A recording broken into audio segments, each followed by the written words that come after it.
This guy was at a party in his pajamas, telling a 10-10 girl that he could predict the future. The girl texted a friend about a crazy guy at the party and asked to be picked up. The guy then told her that her friend wasn't coming. Her ex-boyfriend got back with her tonight. She would call to let her know in exactly 9 minutes and 13 seconds. The girl had texted secretly, so there was no way he could know the topic, but she still accused him of being a lunatic. A group of men showed up at the party. One of the guys thought the girl was hot and wanted to check out her curves. The girl tried to resist, but when men use force, it's usually impossible to escape. Then the guy from before spoke up. "Forget the girl, come here, you brat." The blonde thug couldn't handle being disrespected in front of the others, so he launched a surprise attack. But the guy didn't even flinch. Damn, this guy is cold. He needed to break him with a punch. With a smooth movement, Wu Chen dodged and sent the bully flying a few meters with just a single punch to the chin. The guys were shocked. Then more men appeared. A man in a black suit said anyone who attacks his men is a dead man. Wu Chen said something that left the man speechless. "Didn't your brother Zhao teach you any manners?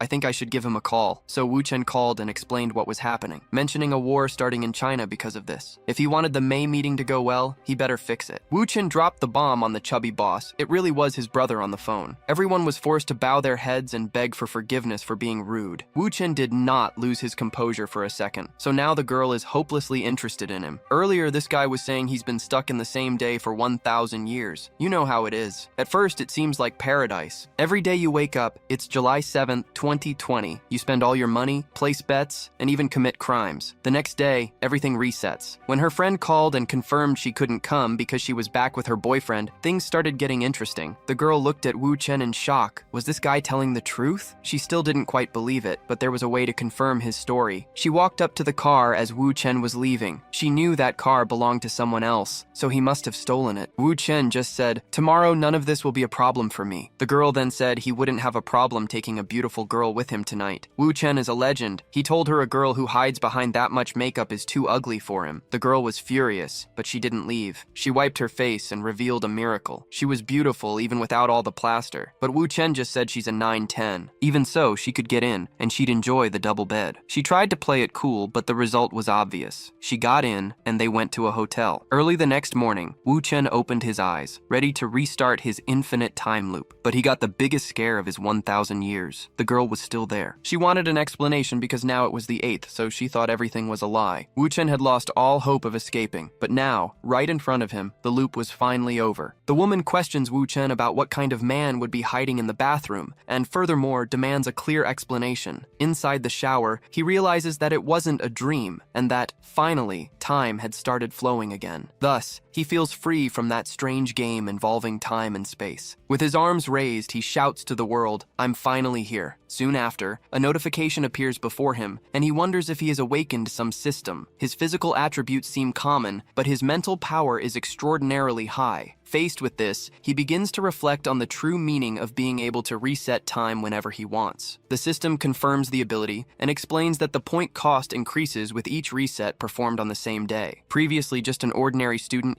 he now possesses over 1,000 maximum level abilities, which proves the 1,000 years he has lived. With time proceeding normally, he will finally be able to use all these abilities. Hidden, the woman watches him closely and wonders if he has gone mad. Then she carefully approaches and asks if he is all right. Wu Chen states that it was the best day in 1,000 years, but she asks him to stop talking like that. At that moment, knocks on the door interrupt them, accompanied by threats involving a stolen car. So, the woman cautiously approaches and looks through the peephole. From the other side of the door, a man shouts, "Open up, or I'll break it down." She accuses him of having stolen someone's car, while Wu Chen replies that he didn't know it would be a normal day. Then, he reveals he stole Wang's car, and the woman warns him, saying, "He is a famous man in the underworld. Wang carries a great story of overcoming those who were above him. After his parents were attacked, he ended up in prison, and later, upon his release, he built his name until he became powerful in East China." Because of this, she states that Wu Chen messed with someone extremely powerful, and that now, he is practically dead. Still, he replies that this is a very small problem. Finally, Wu Chen compares the situation to having used Li Gongzi's name, something that could easily cause the death of many people. The woman asks what he intends to do. Calmly, the answer comes, "It's something simple. Wu Chen decides to just start all over again, and so he asks the system to use the time reset. The system then initiates the first reset, returning to July 8, 2220. Time returns exactly to the moment the woman shows her phone and demands an explanation. Thus, Wu Chen realizes that time has indeed been reset. She insists again, demanding that he explain himself at that very moment. Without beating around the bush, Wu Chen interrupts her and says, "There's no time for explanations. Get dressed." Annoyed, the woman accuses him of being irresponsible and claims he just wants to get rid of her. In response, he explains that he stole Wang Zhangyuan's car, but she retorts, saying that as an ordinary person, she cannot get involved with someone like that. Soon after, she questions if he even knows who she is. She then continues, stating that if he knows, he will have to beg for her help. Wu Chen approaches and asks, "Should I beg the same way you did last night?" Overwhelmed with rage, she pushes him, calling him a bastard and saying, "I'll let you die." In a calm tone, he regrets disappointing her, but states that he knows someone who can easily solve this. Faced with this, the woman asks what kind of person it would be. Finally, Wu Chen replies, "It's a woman with a big heart." Cars chase the boss's vehicle at high speed through the city. One of the men points a gun and threatens to kill him if he doesn't stop the car. The woman warns that they have guns, but Wu Chen thinks that's the fun part. She calls him crazy for driving so fast, and he replies that he will be killed if caught. The pursuers receive orders to catch the thief and retrieve the boss's car. Meanwhile, Li Robing answers a call from an unknown number. Wu Chen informs her that a traitor on her team will make her lose the bet. He refuses to reveal his identity, but offers information about her brother. Wu Chen proposes a meeting in half an hour to talk in person, but Li Robing insists on knowing who he is. They end up surrounded, and the woman screams, "We're trapped!" Then he tells her to watch as he executes an impressive drift. One of the henchmen is surprised by his skill, but his boss tells him to stop praising and capture him. The chase continues on the expressway as the woman screams for help. Wu Chen announces, "We've arrived at your house." The woman stares at him in silence for a moment. He then parks the car in front of the residence. She questions him, "How do you know where I live?" Then she gives up on the question herself, imagining he will say he has lived for 1,000 years. The woman praises his driving skills and asks, "Where did you learn them?" Wu Chen replies, "I died many times to master the technique." He advises her not to learn from him, as she only has one chance. She tells him to stop lying and warns him not to expect a call. After he leaves, she calls him a bastard. The woman concludes that he tricked her all night and now thinks she will call. Then she suspects a friend set up the situation and decides she will question her. Li Robing is a famous businesswoman from Donghai City with a very complicated past. Her brother is a man capable of destroying all of East China, and Wu Chen had a deep relationship with her. In the president's office, a man announces Wu Chen's arrival. Li Robing then dismisses her subordinate, saying, "You can go down first." She reads Wu Chen's data aloud, detailing his background, family, and mentioning his sister, Wu Jiao. He congratulates her for finding out so much information just from his phone number. As she tears up the report, she comments, "You seem common, but a common person wouldn't know about the bet." Li Robing stands up and questions him directly. "Who are you?" Wu Chen approaches and proposes to reveal the traitor's identity in exchange for 10 million. She questions the proposal of making a deal with a stranger for unverified information. Then she asks, "Do you really think I'll agree to that?" Pointing a gun at him, Li Robing demands, "Explain yourself, or you won't leave here alive." He acknowledges that she would shoot, but reveals the gun's cartridge in his hand and asks, "How will you do that now?" Li Robing checks her weapon and realizes the magazine had been removed, even though it was under the table. At that instant, she remembers when he discreetly approached the table. Wu Chen introduces himself as a shrewd businessman. He also explains that the way he removed the magazine is part of that intelligence. Then he asks her to trust his ability to obtain information,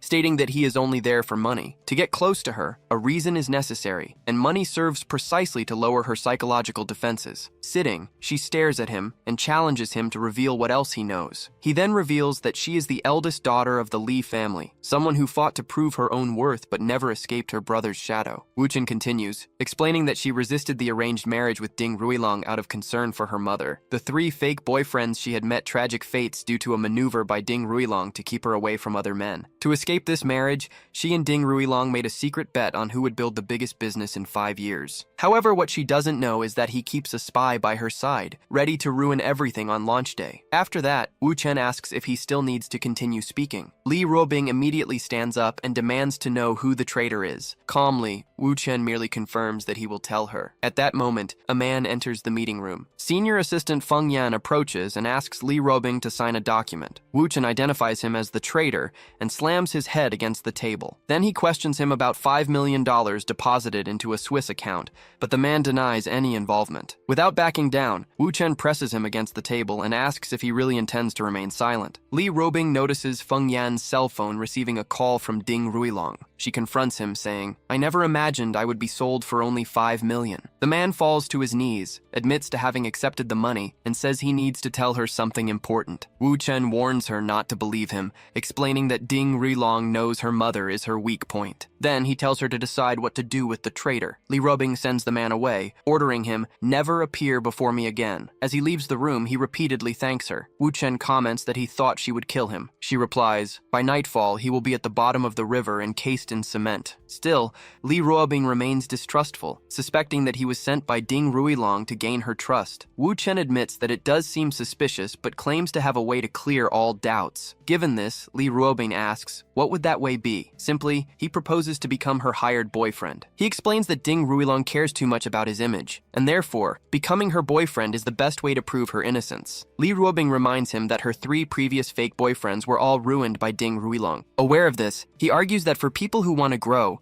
a relationship with her would make life much more interesting. She admits that he is special and courageous, but still questions if he feels no fear. With his weapon pointed at his own head, he replies that he fears nothing, as she would only call someone if she truly wanted to kill him. With that, she states that she truly likes him. Li Ruobing approaches and comments that couples should always have an intimate photo. The two then take a selfie together with the phone camera. From that day on, he becomes her boyfriend and personal assistant, and she finally questions him about her brother. Wu Chen reveals that her brother manages the East China Sea Crown, one of China's largest entertainment venues. She states that everyone in East China knows this, but he adds that the venue has been under investigation for 3 months. According to the information he possesses, the network of contacts will be dismantled in at most 1 month. Li Ruobing demands to know exactly what he meant by that. He explains that the problem doesn't just involve her brother, but the entire Li family who might need to cut ties with him. Wu Chen simply replies for her not to ask any more questions. That night, the scene unfolds in front of the East China Sea Crown Entertainment Club. One of the henchmen begins to report everything that happened to the boss. Wang Zhangyuan, Li Ruotai's right-hand man, gets angry when he learns that the young man injured his men and still used the boss's name. The left-hand man, Zhao Ehuazi, finds it strange that the boy knew about the rally and still had his phone number. With that, Li Ruotai orders them to find him, as he intends to kill him with his own hands. At that moment, Li Ruobing enters the room and surprises everyone. She walks towards her brother, who asks them to put out their cigarettes as she doesn't like the smell. Li Ruobing announces that she has come to introduce someone and points directly at Wu Chen. Wu Chen throws the keys to him and explains that he only borrowed the car the day before. Wang Zhangyuan immediately recognizes him and points him out as the man who used the boss's name. As the eldest and favored grandson, Li Ruotai's strength is comparable to Ding Ruilong's. Li Ruobing grew up protecting her brother, which made him both respect and fear her. Li Ruotai then points at the young man and asks his sister who he is. She twists her brother's ear and introduces Wu Chen as her new brother-in-law. The men around look at the boss and also question if he really is the brother-in-law. He asks if his sister is using another fake boyfriend trick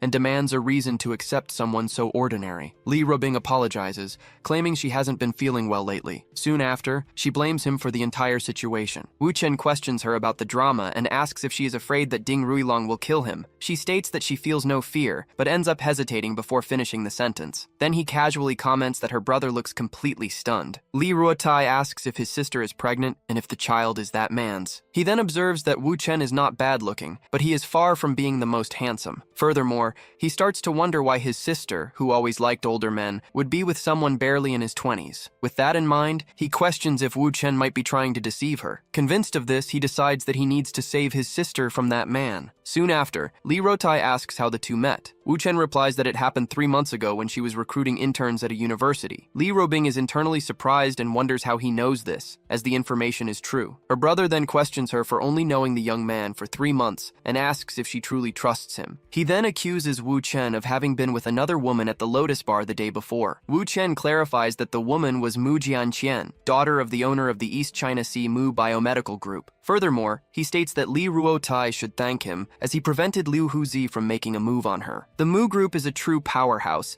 and if the East China group is a dragon, theirs is nothing but a small snake. Even if they managed to win a dispute against the Mu group, they would still have to pay an extremely high price. Li Ruotai understands the gravity of the situation and for that thanks him, starting to call him brother. Li Ruobing comments that she didn't expect to see her brother being subdued by Wu Chen, but she interrupts him to discuss something important. She reveals that someone from above intends to close the Crown Club. He reacts, screaming, "That's impossible! I took care of everything, and I would certainly know if that were true." Wu Chen warns him, saying, "You shouldn't have used a video to blackmail those people, and the business with Jihu should have already been terminated." His sister confronts him for still maintaining contact with Z, while he tries to calm down to explain. Wu Chen confirms that Z betrayed him and placed all the blame on him. Li Ruotai questions, "How could you know about my business since not even my own sister knew about it?" Wu Chen states, "I don't need to clarify anything for you. I'm here for her, and I'm only helping you so she won't be sad." With a raised finger, Li Ruotai threatens him, saying, "You won't leave here alive if you don't explain yourself." Li Ruobing asks him to calm down so that Wu Chen can finish speaking, but her brother refuses to believe what he calls lies. Finally, Wu Chen reveals that 4 months ago, Luo Bo was transferred to the police department to take over the club's case. He explains that investigators disguised themselves as customers and thus gathered a large amount of evidence. He then hands over a list containing the names of the undercover agents. Li Ruotai orders a subordinate, warn everyone and start grabbing the weapons. Soon after, he tells the same man, "Take your thugs to investigate the names on the list." Furthermore, he makes it clear, if the information is wrong, the responsibility will be entirely yours. Sitting on the sofa, Wu Chen just asks, "How much money are you willing to spend?" Li Ruotai examines a camera carefully. Suddenly, he slams the device against the table and screams, "Immediately capture everyone on that list!" Wu Chen warns him, "If even one of them escapes, the police will act as there is evidence involving a casino." Furious, Li Ruotai punches the table and demands, "What should I do?" Then he is asked if he prefers to go to jail or get out of this safely, and he ends up asking, "Is there any solution?" Wu Chen, in turn, advises him, "Tell your men not to act yet." Finally, Li Ruotai turns to him and asks, "What should be the next step?" The young man replies, "Just apologize. I'll take care of everything." Li Ruotai realizes he needs to show some respect after all. Wu Chen is now part of the family. Li Ruobing asks him to help, reminding him that they are family, but Wu Chen states that her brother doesn't see him that way. At this, Li Ruotai laughs and assures him that, of course, he considers him part of the family. He apologizes, saying he only feared Wu Chen was deceiving his sister, but the young man questions if that is really true. Just for her sake, Wu Chen decides to give him an idea. First, he advises that Siehu be killed, as he knows too much, and nothing will work as long as he remains alive. Yehu used to go to Village 17 to use drugs with his lover, so no one would suspect if he died of an overdose. Li Ruotai agrees, considering the idea excellent. Secondly, all the evidence is with Liao Bo, so it's enough to obtain and destroy it to ensure security. Li Ruotai agrees again and states that he will get him. Wu Chen calls him crazy and explains that Liao Bo is too important to simply be captured. He then reveals the exact location of a hidden safe, including the password, and explains that since it's a secret mission, they just need to steal and destroy the evidence. Li Ruotai is surprised by the level of detail in the information, especially when he hears the safe's password. As a third point, Wu Chen says that everything must be told to the elder, especially the dealings with Shehu, since the Wei family is involved. The Li and Wei families have been enemies for years and have already been at war, which forced Master Li to ally with the Ding family. Wu Chen warns that the Wei family will take the opportunity to attack the Li family, and that the elder needs to be aware of this. Li Ruotai agrees, and states that he will talk to him. As a final step, Wu Chen suggests setting fire to the Crown Club. His brother questions him about the need for a fire. He explains that a small fire, reported by the media, would justify closing the place without raising suspicion. Wu Chen guarantees that if these 4 things are done, everything will be fine. Li Ruobing holds her brother's arm and asks if he understood, while he reassures her by saying that he did. Li Ruotai receives a call and discovers that he lost 2 billion, then announces that he is already on his way. He tells his sister that something happened at the casino and asks her to wait. Wu Chen reveals that it was Shen Guangjun, owner of Fusheng Aluminum, and his brother questions how he knows this. At one of the tables, the dealer shakes the cup and shouts to the gamblers. He explains that Shen Guangjun arrived the day before with experts from Macau, determined determined to avenge the humiliation he suffered. Wu Chen concludes that, inside a casino, it doesn't matter who you are, because everyone ends up screwed there. He explains that the casino business relies on deceiving people to steal their money. Shen Guangjun lost hundreds of millions, and because of that, he ended up discovering that many other rich people had also been deceived. So, he decided to tell everything to the Wei family, who took the opportunity to unite with others and take down the Li family. Under normal circumstances, he wouldn't dare challenge them, but now he knows they are finished. Li Ruotai states that he will not live for long for daring to mess with him. As they walk through the casino, Wu Chen advises him to remain calm and not get agitated. The Crown Club player admits defeat. Shen Guangjun gathers the chips and celebrates, saying, "I'm rich." One of those present congratulates him on a good hand as the group approaches. He comments that he won a lot of money, but Li Ruotai replies that the Li family can afford that small loss. Shen Guangjun provokes him, stating that all the club's experts lost, and that he doesn't seem to have any talents under his command. Wu Chen sits at the table and disagrees with the provocation, then shuffles the cards with great skill. With a good hand, he invites Boss Shen to play 2 rounds. Shen Guangjun laughs and questions how there's a novice there, besides commenting that Mr. Li is being too modest. He then adds that the man has already lost 200 million against him and still wants to continue playing. A young man wonders if his brother-in-law is also skilled in games, but Li Robing admits she's not sure. The opponent at the table explains that true masters read their opponent's psychology,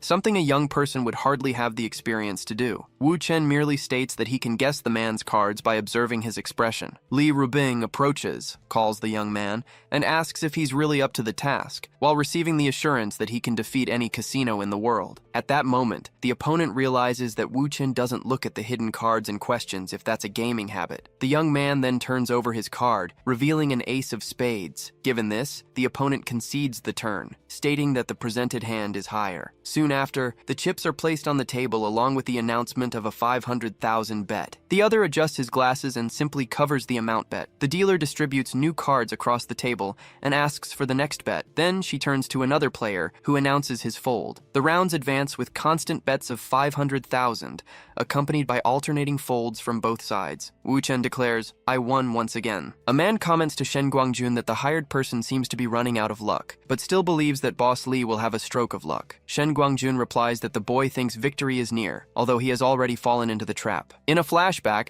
the player explains his habit of losing on purpose to analyze the opponent, while Shen Guangjun states that everything will depend on him inside the casino. Another observer comments that Li Ruotai has already lost more than 200 million, and given that, refusing to continue playing becomes difficult. In the 30th round, the dealer asks for the next bet, and Wu Chen announces 1 million. The opponent realizes that the bet was made without even looking at the cards and still decides to pay. Soon after, the young man challenges him to bet another million. Finally, the opponent reveals that he had a terrible hand, while the other had a pair of kings, guaranteeing an almost certain victory. Given the situation, the player decides to bet everything. The young man observes that given the cards on the table, his brother-in-law has a higher chance of winning, although the outcome is still uncertain. Wu Chen also declares, "I'm going to bet everything." In response, the opponent suggests adding another 100 million to the table. However, the reply comes that 100 million is not enough, followed by the proposal of 200 million in chips. 2 women approach and bring more chips to the gaming table. Wu Chen raises the bet by another 100 million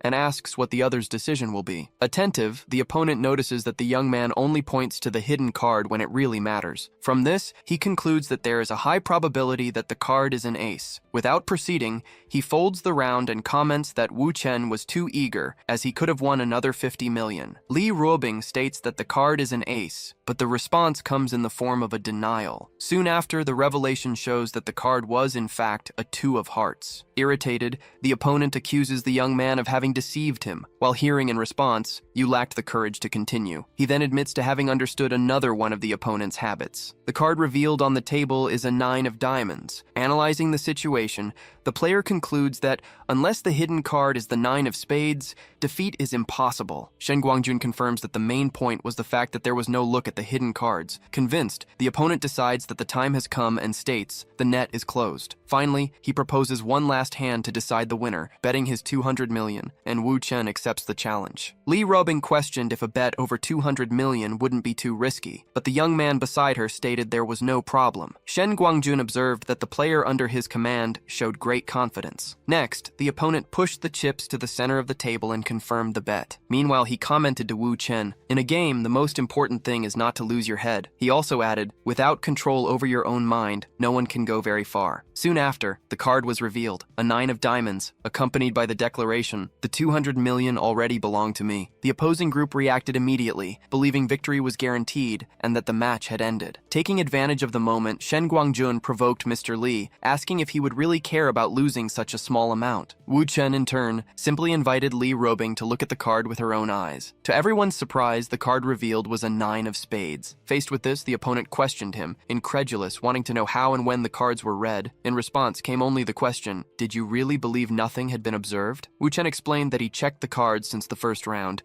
doing so without the other person noticing. He then stated, "The opponent is a good player, but too confident to understand my style in just a few hands." He also left the doubt hanging. Were those flaws really flaws? And were those habits in fact habits? Wu Chen further questioned if the other person really believed they were being tricked, reinforcing that he had always been in control of the game. The young man then reminded Shen Guangjun that all the money used was borrowed, and now he was in trouble. The player tried to explain himself, but was interrupted with the suggestion to talk outside. Before that could happen, Wu Chen stopped them and asked, "Where do you think you're going?" Shen Guangjun reacted, questioning, "Can't I leave after losing?" He then accused Mr. Li of treating his guests badly. Finally, Li Robing's companion asked Wu Chen, "Why can't they leave?" Wu Chen stated that he would explain everything later and asked them to lend him a knife. Next, he displayed the blade and calmly asked, "What do you think of this?" In a swift movement, he grabbed the opponent's arm, causing an ace of spades to fall from inside his sleeve. Then he revealed that he noticed the card theft during a check, but chose not to expose the trick since he hadn't won yet. The man who lent the knife exploded in indignation, questioning, "How dare someone cheat in front of me?" Soon after, he turned to Shen Guangjun and demanded an explanation. The player started to stutter, trying to claim that it was all just a misunderstanding. Wu Chen grabbed him from behind and forcefully threw him onto the table. Next, he pressed the man's hand against the surface and asked, "Do you know what happens when the rules are broken?" Without hesitation, he stated, "Now you must face the consequences." Standing over the fallen body, Wu Chen stared at Shen Guangjun and asked, "What do you have to say?" The answer came in the form of a denial, stating, "I had no involvement, and the cheating was the other guy's initiative." After that, the knife was returned, along with the order for the man to handle the rest, as their departure was already decided. Before leaving, there was still a warning, "Don't try to touch them inside the club." As they walked, Li Robing asked, "Did you feel good about stabbing someone's hand?" She received an immediate negative. Intrigued, the woman questioned that response. Finally, he turned and asked, "How would you feel about cutting your own hand?" In the car, Li Robing comments that she didn't expect him to be such a skilled player. Wu Chen thanks her for the compliment, but reminds her, "Don't forget to pay my bills." She simply replies, "You only think about money." Soon after, a question arises about what is happening. He leans back in his seat and informs her, "A car is following us." At the same time, in the car behind, the driver tells his boss, "We are also being followed." Faced with this, Li Robing orders, "Get rid of the pursuer." She then assumes, "The pervert Ding Ruilong still likes to send people to watch me." Wu Chen denies this possibility and states, "It's not him." Furthermore, he adds, "The men's target is not you." Calmly, he places his hand over hers and asks her not to be afraid, guaranteeing, "I will take care of everything." Soon after, the woman comments, "He's probably hungry." Li Robing then says, "For what you did today, you deserve something special." At the restaurant, Wu Chen asks, "Aren't you afraid people might think of me as a competitor since many people know you here?" She replies without hesitation, "I actually want more people to get to know you." At that moment, a man approaches, greets Ms. Li and asks, "Did you also come to eat?" She confirms and explains, "My boyfriend wanted Cantonese food, which is why I brought him here." She then introduces Wu Chen. This is Mr. Han from the Longcheng Innovation Group. Mr. Han greets him cordially, saying, "It's a pleasure to meet you. You perfectly suit Ms. Li." Wu Chen thanks him for his kindness. The man then apologizes for the interruption. Before leaving, he explains, "My client has arrived and I need to go." After that, Li Robing comments, "Han Deli is a good man and also an official of the East China Sea Chamber of Commerce." Wu Chen states, "I don't need introductions. I know him better than you imagine." She agrees, saying, "He is one of the best businessmen around here." Then he comments, "Not everyone must want to be be your friend. Li Rubing agrees, explaining, I have many rivals, especially women. She also adds, it's foolish to think of me as an enemy. Wu Chen agrees as a voice approaches, recognizing Miss Li. A blonde woman appears and asks, since when do you have a boyfriend? Wu Chen observes carefully, making it clear that she is a business competitor. Liu Kaixia comments on the age difference between the two, provoking Li Rubing. She says, there's quite an age difference between you two. Faced with this, Li Rubing requests that she stop, stating, I will take that as a joke out of consideration for Lu Laoban. Even so, the provocation continues with the question, do you still care about other people's opinions? Li Rubing stands up and yells, stop it! But Wu Chen holds her hand before the drink is thrown. Calmly, he says, go easy and control yourself. He then offers, I'll resolve this situation. He stands up and faces Liu Kaixia. She questions him, asking, why are you staring at me like that? Wu Chen replies, it's nothing much. I just have a feeling I've seen you before. Finally, he remembers and asks, have you ever worked in a nightclub? Liu Kaixia accuses him of slander and asks, do you know who you're talking to? Wu Chen replies, your past cannot be erased with plastic surgery. Surprised, the woman wonders, how does he know I worked in nightclubs and had aesthetic procedures? That happened 10 years ago. Li Rubing comments, your intelligence network is better than I imagined. Still, he says, it's too early for admiration. The best part is yet to come. At that moment, a man approaches Kaixia and asks, what is this commotion? She asks him to get revenge,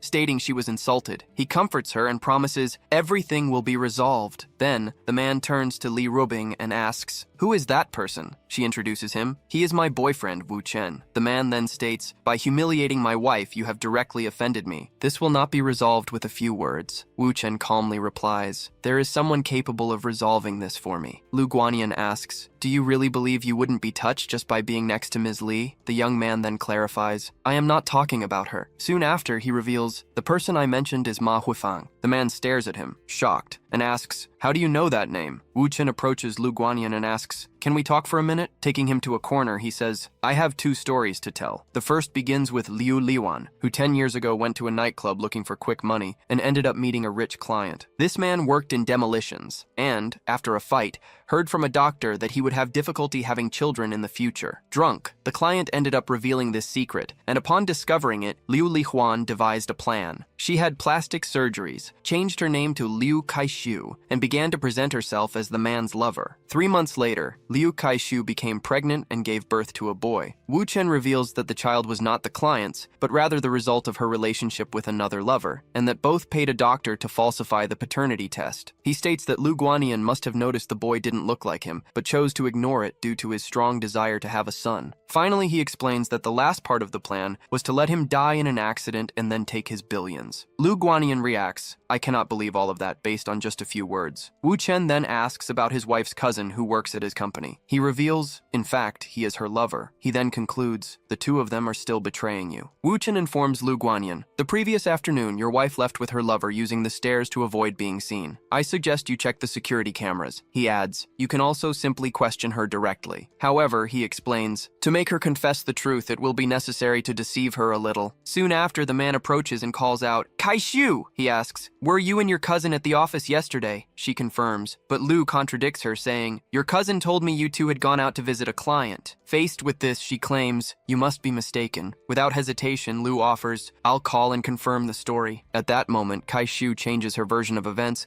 and begins to question him. Why didn't you defend me from the young man who insulted me? Lu Guanyan slaps her face and shouts, do you think I don't know about the scandal between the two of you? Then he orders her, leave. As the woman walks away, he still warns her, I will settle scores later. After that, Lu turns to the couple and apologizes, I'm sorry for what happened. Li Rubing assures him, we will not tell anyone. The man then confides, I only wished to have a child and never imagined I would be used in such a way. Lu Guanyan states that he accepted the fate of never having a child, but Wu Chen contradicts him. You have a very good son. Confused, the older man questions, what do you mean? Finally, Wu Chen reminds him, there is still a second story to be told. He starts the second story, talking about a couple of childhood friends who fell in love and believed they would spend the rest of their lives together. However, the man became rich, betrayed her, and ran off with his mistress, taking all the money, unaware that his former partner was pregnant. She gave birth to a boy, broke ties with her own parents, and raised him alone, telling her son that his father had died. The boy built a successful career, started his own family, and now everyone lives happily. Lu Guanyan then asks what the son's name is. Wu Chen replies, his name is Ma Jiaowei. named after his mother. Then the man asks if she didn't remarry. He confirms that she didn't, as she stopped trusting men. She lives in Donghai and certainly knows that he became rich. Even so, she never looked for him, as she was deeply hurt by him. Wu Chen gives her address to Lu Guanyin, stating that it's up to him to find out if forgiveness still exists. Lu Guanyin walks away, promising that if he manages to get back with her, he'll owe him a favor. Li Robing comments, "Now he really owes you a favor." Wu Chen agrees, saying, "That could be useful in the future." After that, he bids farewell to Li Robing, gets out of the car and says, "I'll see you tomorrow." At that moment, she calls him back, stating that she needs to tell him something important. He leans in and asks, "What is it about?" Then, the woman pulls him by his jacket and kisses him. She explains, "Since Ding Rilong likes to spy on me, I'll make sure to make him uncomfortable." He asks, "Was that your first kiss?" Li Robing questions, "Is that also part of your intelligence?" The young man complains, "Your technique hurt my mouth." The young man says goodbye and walks away from the car. The scene changes to an apartment building during the night. Inside an apartment, a young woman comments, "I'm hungry." However, the other insists, "We need to wait for the pervert." Hu Xiaowei laments, saying, "I wish I had done that." Still, her friend states, "She was brainwashed, and I guarantee he won't escape so easily." The girl then asks, how could he know so much about her life, since no one told him anything? In response, her friend denies having said anything and emphasizes, "Right now, the most important thing is to teach that pervert a lesson." The long-haired woman explains, "I just wanted to ask about the guy and didn't expect such a reaction." The two talk in the hallway as Wu Chen appears in the background. One of them spots him and points. He's there. He turns with a smile and confirms his presence. The young woman accuses him, "You're horrible and you betrayed her." But he retorts, "Why did you look for him?" Immediately, her friend steps in front of her and orders, "Stay away from her." Wu Chen merely comments, "I'm going to open the door." The short-haired girl asks, "Is she being ignored?" She advances to attack him, but her friend asks her to stop. At that moment, Wu Chen reveals Hu Xiaowei is being betrayed. This leaves her confused. He explains, 4 days ago, her boyfriend first went to meet his mistress and only sought her out when he ran out of money. The short-haired woman asks, "Is that true?" Wu Chen suggests, "Call your boyfriend if you don't believe it." Annoyed, she says, "I'll call to prove you're wrong because I trust my own judgment when it comes to men." On the phone, she asks where her boyfriend is, but he deflects and claims he left money at home. Then she realizes he really isn't there and runs out to kill him, while her friend tries to follow her. However, Wu Chen holds her in his arms and invites her in. Hu Xiaowei asks, "Why was I carried?" He replies, "A princess shouldn't get tired." However, she insists, "I can walk on my own." She asks to be put down. Even so, he ignores her and carries her into the apartment, while she continues to demand that he let her go. The next morning, Wu Chen sits on the bed. While tying his shoes, he asks why she hasn't gotten up yet. Lying down, the woman complains, "You ruined my beauty sleep." He hands her his phone number, saying, "Next time you should call instead of waiting at home." From inside a car, a masked man watches as he drives away. Wu Chen makes a call and asks the other person to meet him at the training ground. There, he trains intensely, as he needs to refine his techniques after offending Ding Rilong. Shortly after, he stops training and announces that the visitor has arrived. Previously, Wang Zhengyuan was just a figurehead, but he gained power and expanded his influence with the help of Li Tai. In a few years, he became the youngest among the 4 bosses who control 90% of the entertainment industry. Wang Zhengyuan approaches and tries to explain that he sent someone to follow him only to ensure his safety. However, Wu Chen informs him that Li Ruotai probably doesn't know he was following him along with Robing. He also warns him that Li Ruotai is extremely protective of his sister. The young man then reassures him, stating that if he wanted to reveal something, he wouldn't have called him there. Wang Zhengyuan then asks, "What do you really want?" Wu Chen replies, "I want to be your friend because, with so many subordinates, you might need help someday." The man agrees and says, "Don't hesitate to ask for support in the future. With your help, everything will be easier, as even though I have a lot of information, I don't have as much manpower." At that moment, he receives an urgent call notifying him that something has happened, and he replies that he's already on his way. Before leaving, Wang Zhengyuan offers his car and some clothes as an apology, saying, "You can use them for transportation in the future." Wu Chen accepts the offer without any hesitation. In an office, a woman on the phone laments that there are no more openings, while another tries to reschedule an appointment. Li Robing hangs up after learning that the person won't be able to attend the press conference, just as Wu Chen arrives. As soon as he enters, he asks, "Did something happen?" She explains that the new spokesperson suffered a car accident, and this happened right after he he discovered Ding Ruilong's plans. Wu Chen states, "Clearly, this isn't a coincidence." Annoyed, Li Ruobing comments, "Ding Ruilong broke the betting rules by using his family's influence." Given this, the young man offers to help her find a new spokesperson. She asks, "Have you already found someone, since we urgently need one?" Then he shows his phone with a picture of a movie star and asks, "Do you consider this person qualified?" Li Ruobing states, "A famous actress like Tao Manying would never approach me, much less agree to be the spokesperson for our product." She adds that she understands his intention to help, but says there's no need to bluff. Since she doesn't believe him, Wu Chen suggests, "Let's make a bet." He bets that he will get Tao Manying to appear in her office the next morning to sign the contract. Popular actress Tao Manying became a top-tier international star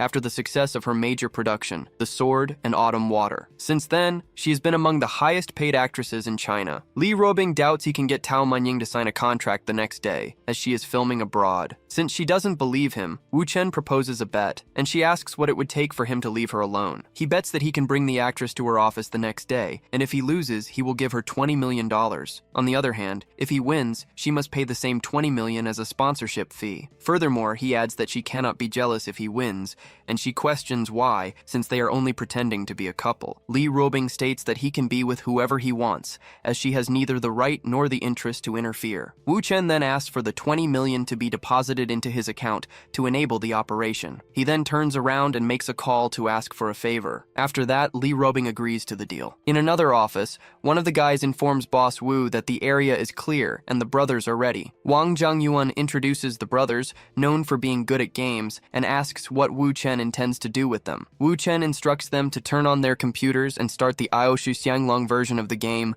Legendary City Lord. He also instructs them to register in the third area, which opened the previous day at 5 o'clock, and use King of Hegemony as a prefix in their names. After logging in, they must wait for him in the new player area's square while he recharges money to build the clan. 4 hours later, a group of players attacks a giant monster, shouting that it's only one hit away from being defeated. One of the players jumps to deliver the final blow, amazed that it's their first time playing with such a powerful account. The monster falls, and the system announces that the Kings of Hegemony Union has completed the first dungeon, receiving a ring as a reward. The red-haired player asks them to hand over one of the items. Wang Zhangyuan explains that the King of Hegemony clan suppressed the former #1 gang, Dragon Slayers, spending over $8 million on buying levels and equipment. There are no casual players left on the server, only the King of Hegemony and Dragon Slayers clans. Wu Chen states that the time has come for the second stage of the plan. A message from leader Tatsu is sent to all members of the King of Hegemony clan, announcing that the battle for the city has begun and that everyone must prepare to face the Dragon Slayers. The fight quickly dominates the city's main square. He orders everyone to gather there and prepare for the confrontation against the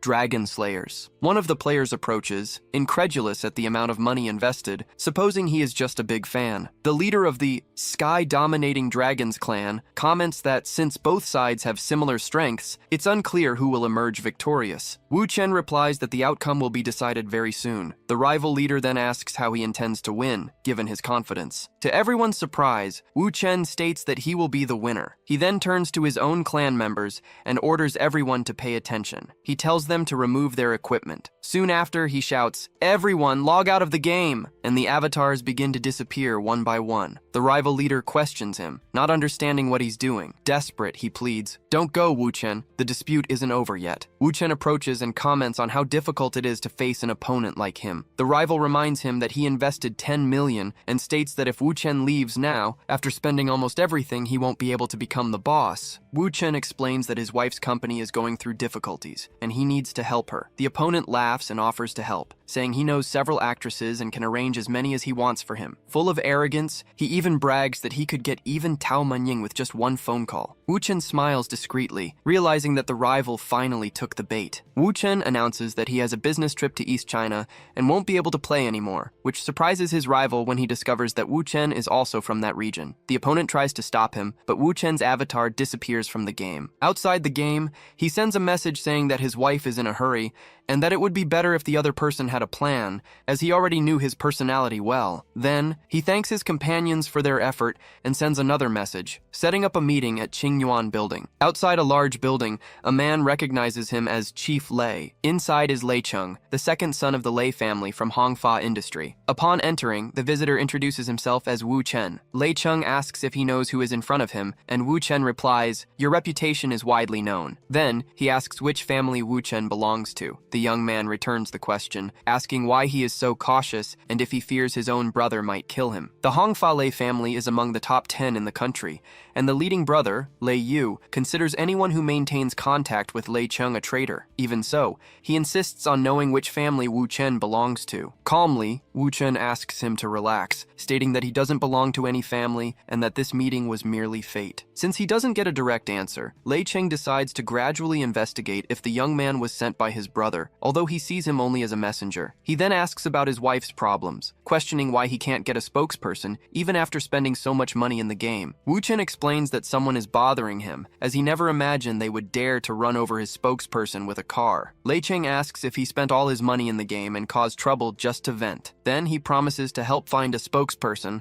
and asks for the company's name, to which Wu Chen replies that they produce cosmetics and are called Symphony Fashion. Upon learning that his wife is Li Robing, Lei Cheng is surprised, laughs, and comments that he should have said he was part of the Li family, but Wu Chen denies being considered a member of the family. Soon after, he calls Li Robing, who questions if he used her 10 million in games. Inside a bathtub, she says that she can't explain at that moment and proposes raising the stakes, stating that the loser will have to kneel and apologize. Lei Cheng asks what the two were talking about, shocked at the possibility of Li Robing kneeling before that boy. Wu Chen explains that it was just a few things, that she was being temperamental, and that they ended up making a rather high bet. Lei Cheng invites him for tea and asks if he would mind explaining more about the bet. He says that someone has been bothering her company, and even so, she doesn't allow him to help, as she tries to protect him from Ding Ruilong. Lei Cheng confirms that everyone knows that name, and Wu Chen adds that she fears Ding Ruilong will attack him because of her. At that moment, he stands up, stating, "Ding Ruilong is targeting Rubing, and I cannot simply hide like a coward." Agreeing, Lei Cheng says that he is right and encourages him to move forward. Li Rubing reveals that they made a bet and that she granted him full powers over the launch of the company's new product. Wu Chen explains that if the press conference goes smoothly, he wins, but if something goes wrong, she will be the winner. If he loses, he will have to obey her in everything and live only as a pretty face. Given this, Lei Cheng offers to help, stating that the problem boils down to getting a spokesperson. He assures him that he will take care of it immediately. Elsewhere,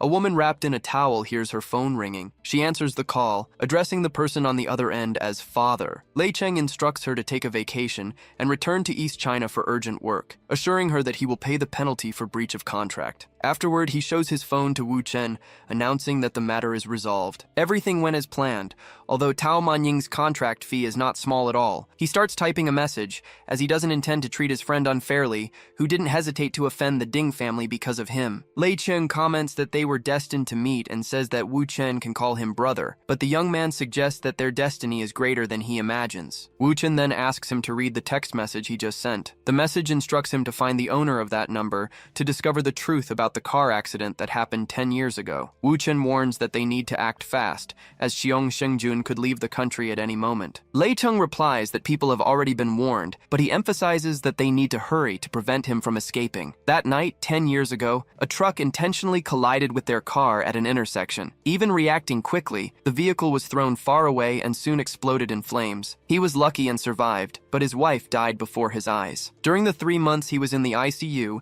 his agent brought him some clues. The driver involved was Xiong Shengjun, who worked for his brother, Lei Yu, but he disappeared, and the evidence was lost. For 10 years, he pretended to be just a rich and cynical young man, waiting for the day he would find Xiong Shengjun to discover the truth. His head of security confirms that the identity and address have finally been located, leaving Lei Cheng satisfied. He says goodbye, stating that he owes this to Wu Chen, and that he can ask for anything he needs. In just 2 days of this new life, Wu Chen has already gained 2 more brothers, Lu Guanyin and now Lei Cheng. Still, before anything else, he needs to secure his 20 million and the apology on her knees. He tries to call her, but the number is put on hold and the call is disconnected. After that, he sends a text message, but decides to drop the matter and go home. The traffic light turns red and the cars stop on the street. At that moment, he notices a fleet of luxury vehicles and recognizes the driver of one of them. In the car next to him is Su Qing, considered the most beautiful woman in the East China Sea. She was one of the women who impressed him the most in his past life, known for being the most obedient and docile. Since the encounter was by chance, he decides it's a good opportunity to flirt a little. He greets her with a wave, but she simply rolls up her car window. Undeterred, he sends a message saying that she is even more beautiful in person than on television. He hopes the text, containing a secret code, will encourage her to take the initiative to negotiate. However, he quickly receives a reply from his brother-in-law, Li Ruotai,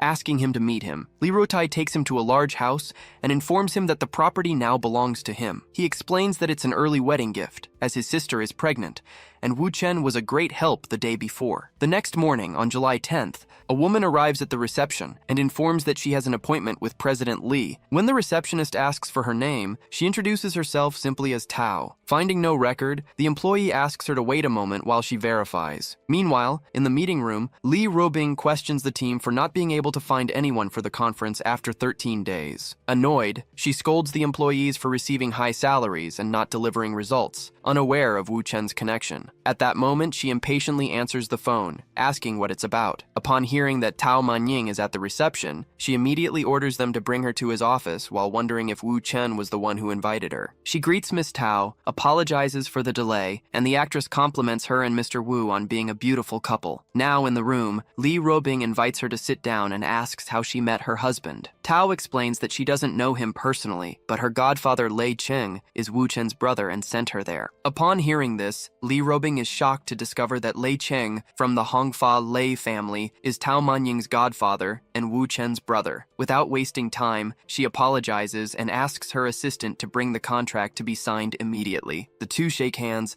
satisfied to work together and confident in good cooperation. With the contract signed, Li Ruobing reminds Wu Chen that it's time for him to apologize for losing the bet. Curious, she asks how he met Lei Cheng. He replies, a magician never reveals his tricks, commenting that she asks too many questions. Wu Chen prevents her from changing the subject and insists that she apologize. She stands up, takes off her shoes, and walks towards him. Solemnly, she introduces herself again as Li Ruobing. Then she kneels on the floor and apologizes. He extends his hand and asks her to stand up. At that moment, Li Ruotai rushes in, warning that someone is investigating his brother-in-law, and she asks who it could be. He replies that the investigation comes from the Golden Services Group, from the Su family. Li Ruobing asks why the Su family would be investigating Wu Chen, but he replies that it's none of her business, and she'd better not get involved. She accuses him of acting mysterious, just to stir feelings in her. He retorts, saying that she isn't the most beautiful or the richest woman he knows, and questions where such confidence comes from. Hearing this, she concludes that he must be surrounded by many incredibly beautiful women. He admits that he had several in the past, but not anymore, although there are women more beautiful than her, which prompts her to ask for an example. However, he refuses to fall into the trap of letting them pry into his personal life. She teases him, stating that if he can't answer, it's fine, and he doesn't need to try so hard. At that moment, his phone rings, and he comments that the call has arrived. Su Qingying introduces herself and suggests they meet, but he questions if it's really necessary. She insists, saying that certain matters are better handled in person, and schedules a meeting at Tongsha's private club for the next morning. Li Ruobing asks if Su Qingying is his woman. He replies, not yet, but maybe in a few days, who knows. Although she doesn't know her personally,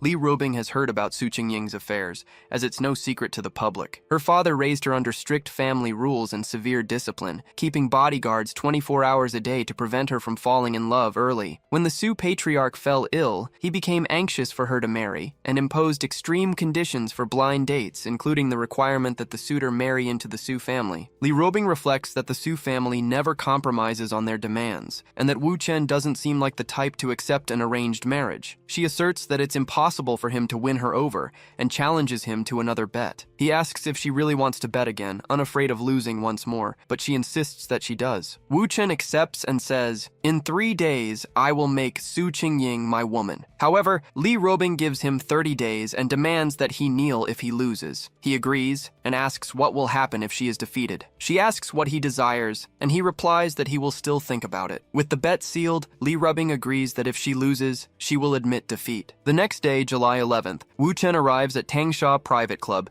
informing them that he has a meeting scheduled with Miss Su. At the reception, an employee greets him and confirms if he is Mr. Wu. The man then escorts him, saying, "Miss Su is waiting for you." He finds her on a golf course at the exact moment she takes a swing. She turns and asks, "How did you find out about that matter?" He replies, "How I found out is not important." Su Qingying asks him to name his price, and he questions if she really thinks she's being blackmailed. She retorts, stating that refusing money only makes it harder to trust him as she prepares for another swing. He provokes her, suggesting that she bury him right there to shut him up forever, but adds that as Li Robing's boyfriend, no one would dare touch him. Confused, she stares at him, and he says, "What you need is something that makes you feel safe." Then, he hugs her from behind to help her with the swing, and she asks him to let her go. He reassures her, saying, "I'm just teaching you how to play, and there's no reason to overthink it." Wu Chen whispers, "Now you have proof that I can guarantee my word. Why are you still hesitating?" She imagines that if the possessive Li Robing saw that scene, she would never believe he was just teaching and would tear him apart. Realizing this, she concludes that he is the one who should be afraid, because the less she resists, the more control she will have over the situation as they execute the swing. The bodyguards are confused, unsure if she is resisting or accepting his proximity. He asks if she isn't afraid he'll call Li Robing, and she replies, "Since you also fear me revealing your secrets, we're even." Su Qingying questions if he is intentionally giving her an advantage so she can blackmail him. He reprimands her, asking her not to get distracted and to correct her posture, as the coach taught her. She reacts to the instructions and adjusts her position. The bodyguards decide they need to inform the madam as soon as possible. One of them calls to report on the situation involving the young lady. He offers to teach her once more,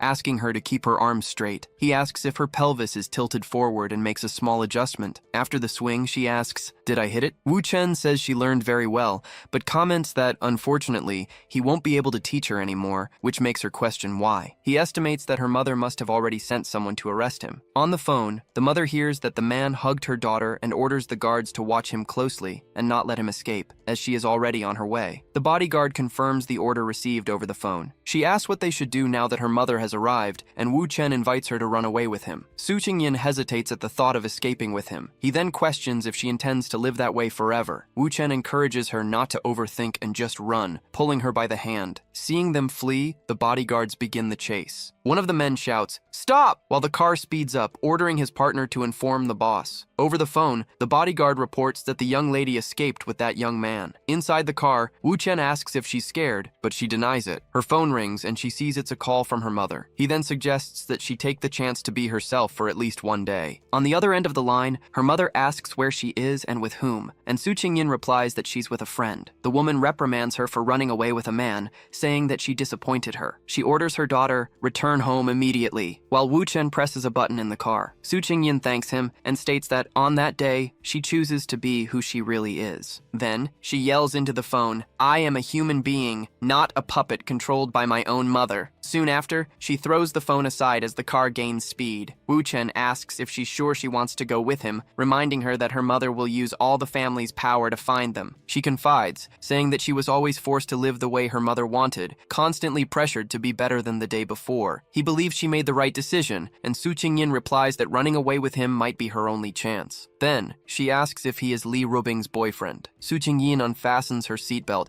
and asks if he's afraid she'll discover the truth. She leans in and kisses him. Surprised, he asks, "What do you think you're doing?" She returns the question, wanting to know why he is kissing and biting her. Wu Chen tells her, "Be quiet." He comments that her hidden attribute is really interesting. At that moment, he recalls one of his reincarnations, when he captured her on the same day of the millennium. To satisfy his curiosity about how she became a high-quality human model, she had opened her laptop and accessed a forum in front of him. Wu Chen remembers seeing a post written by her, in which she vented about her life, and having replied that he was also tired and that they could run away together. Upon rereading that post, he realized that the perfect image she maintained was, in fact, a heavy burden that kept her chained. That post revealed not only the chains and masks she carried, but also proof of her 4 hidden attributes, something he never imagined he would need to use one day. Back in the present, he asks her to sit down and fasten her seatbelt, asking where she would like to go. She replies that it can be wherever he wants, so he decides to take her to his home. 4 hours later, the two arrive at an apartment building. They sleep together in the bed until his phone alarm starts ringing. Wu Chen answers his brother-in-law's call, who explains how Madame Su managed to track him, but he reassures him, stating that he will take care of everything. As soon as he hangs up, the phone rings again, this time with a call from Li Robing. She asks what the situation is, as her brother also contacted her, and he teases her, saying that she can ask directly if she wants to know. Then, he hands the phone to Su Qingyin, who is beside him in bed, encouraging her to say whatever she wants, without worrying. Su Qingyin answers and asks, "Who is my darling talking to?" leaving the person on the other end of the line completely shocked. Li Robing asks, "Who is this?" And the woman introduces herself as Su Qingyin. Suspicious, Li Robing asks what her relationship with Wu Chen is, and she replies, "We are just friends talking about work." Still suspicious of the answer, Li Robing states that she is interfering with her business and asks her to return the phone to Wu Chen. He takes back the call and says that he is at the old house her brother gave him. She then asks him to wait there and orders him, "Do not leave." The woman asks if Wu Chen isn't afraid Li Robing will discover everything, but he reveals their relationship isn't real and that it's a well-kept secret. Then, he accuses her of being fake, just like the other 3 who came before her. Wu Chen asks her to keep it a secret, since not even Li Robing's younger brother knows the truth. She pushes him, concluding that he lied precisely because he didn't fear Li Robing. He holds her by the chin and asks if she regrets it, but Su Qingying denies any regret. At the same time, Li Robing drives, reflecting on how Wu Chen is a mysterious man and the true center of the whole situation. 40 minutes later, Wu Chen opens the door and invites Li Robing in. She walks past him and heads inside the apartment. Then she suddenly stops and asks, "Where is the other woman?" With a simple gesture, he points to one of the rooms in the house. From the kitchen, Su Qingying turns from the stove and asks, "Has Miss Li arrived?" She greets her casually, saying, "It's been a long time since we last saw each other." Li Robing finds Su Qingying cooking for Wu Chen. The other woman turns her attention back to the stove and comments, "The food will be ready in moments." Wu Chen holds Li Robing's hand and states that nothing is happening. He says, "I'm just introducing my wife." Surprised, she asks, "When did this happen?" He replies, "Today." Li Robing questions, "Did you two know each other before?" But he denies it. She tries to formulate another question but is interrupted. From the kitchen, Su Qingying announces,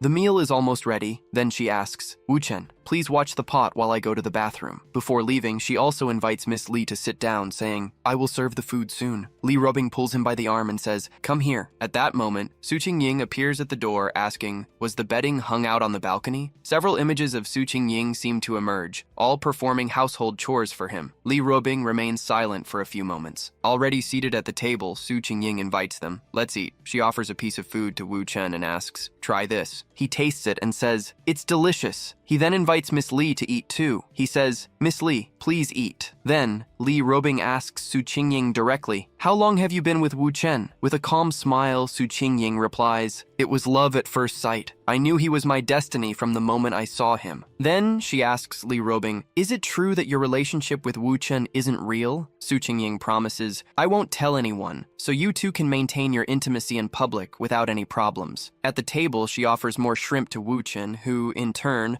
asks Li Robing, "Why are you staring at me like that?" Su Qingying hugs him and declares, "Our relationship is real. He belongs to me." Li Robing picks up a shrimp from the plate. Soon after, she stands up and offers the shrimp for Wu Chen to eat. He accepts, eats the shrimp offered by Li Robing, and comments, "It was delicious." He says, "I'm satisfied, I ate too quickly." Then, Su Qingying gets up to clear the table and asks him, "Please rest and keep our guest company." She takes the dishes to the kitchen. Li Robing leans over the table and asks, "What do you think you are doing?" Then she grabs him by the wrist and demands, "Come with me!" Without giving him a choice, Li Robing pulls him forcefully and drags him out of the room. She throws him onto the sofa and demands, "Tell me the truth." Calmly, Wu Chen only replies, "If you lost, you lost. There's no reason for so many questions." Finally, he reminds her, "Since you lost the bet, you now have to pay." Surprised, Li Robing can only stare at him, speechless. He says he's tired and asks her to give him a massage. She suggests doing it in the bedroom since it's not comfortable there. A little over 10 minutes later, Su Qingying enters the room and asks where they are. Getting no response,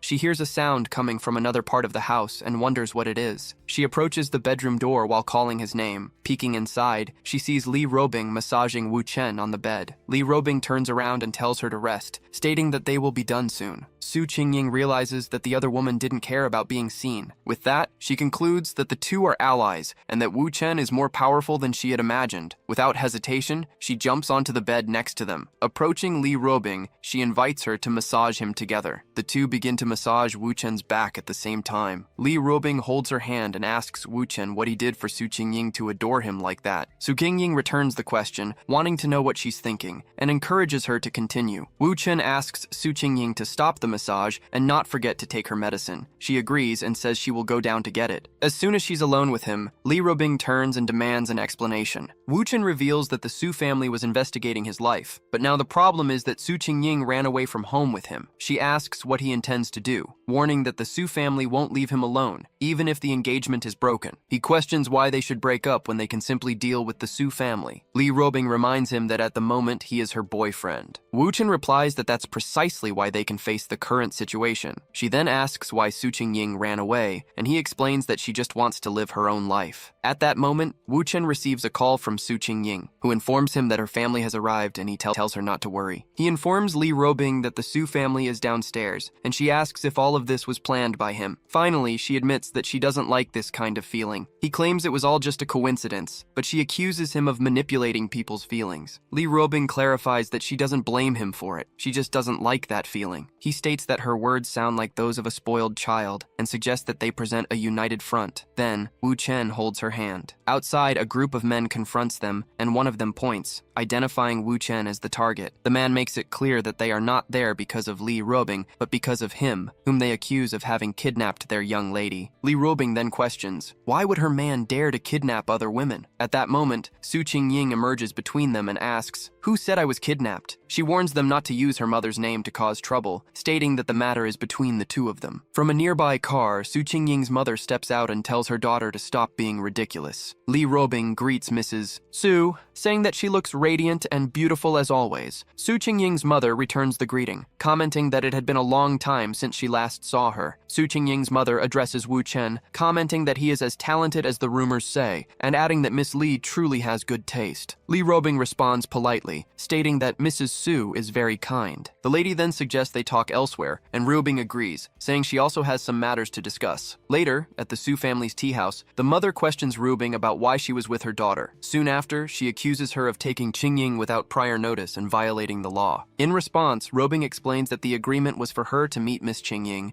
but she ended up asking her boyfriend to go in her place. Even so, the mother asks why she heard that Mr. Wu had taken her daughter by force. She argues that at 27, Qingying could not be forced to go anywhere, and that Mrs. Su should be more curious about the true reason for the meeting. Ruobing then states that Qingying lives like a puppet, unable to decide even what to eat. For this reason, she says that the young woman envied her and wished to become a woman like her. Upon hearing this, Mrs. Su asks what exactly Ruobing meant by those words. Qingying then explains that she wanted to meet her to ask for help. She then shows the medicine she has been taking and reveals that she bought it herself. Mrs. Su wonders what the problem would be with Qingying buying the medicine. Ruobing clarifies that the issue is not the medication itself, but the fact that at 27, Qingying was happy to buy it alone for the first time. Wu Chen praises her for her eloquence and logical reasoning. Soon after, Ruobing stands up and states that Qingying is extremely upset and that buying the medicine was a form of retaliation. She further questions what might happen next time if there's no one around to help her. Given this, Mrs. Su asks if she should thank her for the intervention. Ruobing replies that there is no need,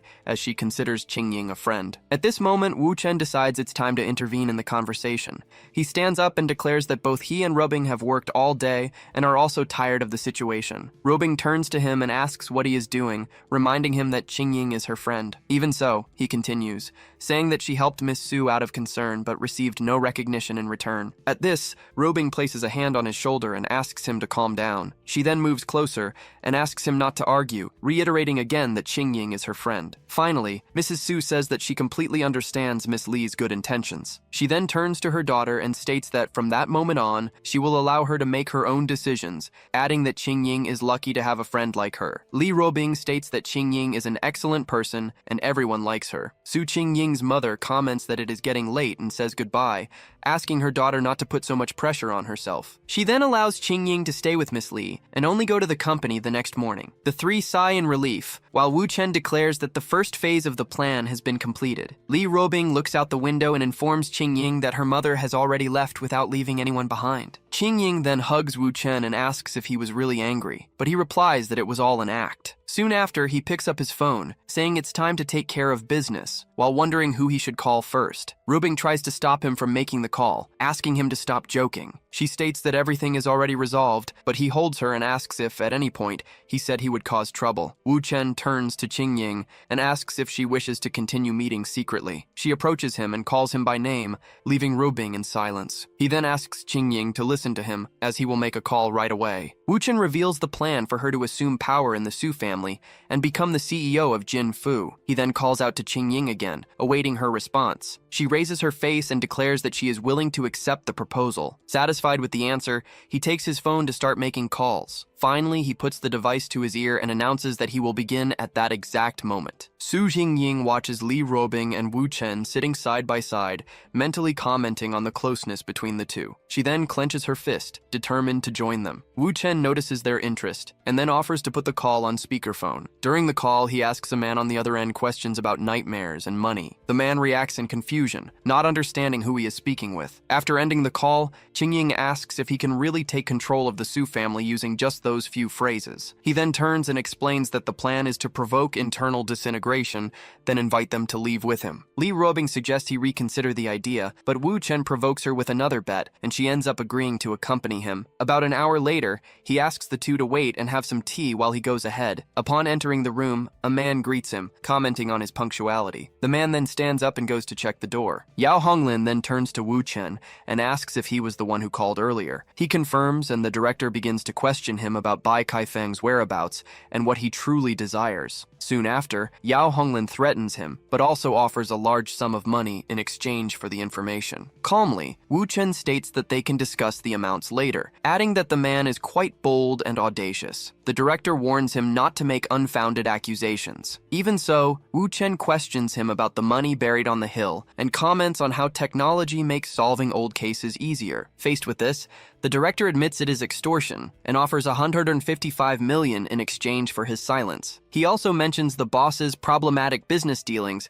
and the falsification of accounts with the help of a mistress. Yao Honglin then increases the offer to 3 billion, divided into 3 installments, stating that he will not give anything more than that. At that moment, Su Qingying and Li Robing abruptly enter the room, calling for Mr. Yao. He turns, surprised to see Miss Su and Chief Li before him. Confused, the man wonders how they arrived so quickly and if they had heard the conversation. Qingying asks directly if Mr. Yao really killed people and set fires. He just stutters, offering an incomplete answer. Wu Chen serves some tea and asks Qingying not to talk about the past for now. He then turns to Yao Honglin and demands that, from that moment on, he support Miss Su in board meetings. The director asks if it's really that simple, and Wu Chen confirms without hesitation. Relieved, Yao Honglin comments to Miss Su that there was no need to bother other people for such a small matter. He then drinks the tea, understanding that Su Qingying is the only successor to the Su family. Yao Honglin assures Wu Chen that from that moment forward, he will treat Miss Su's affairs as his own and follow her as a leader. Wu Chen states that a gentleman's word is a commitment,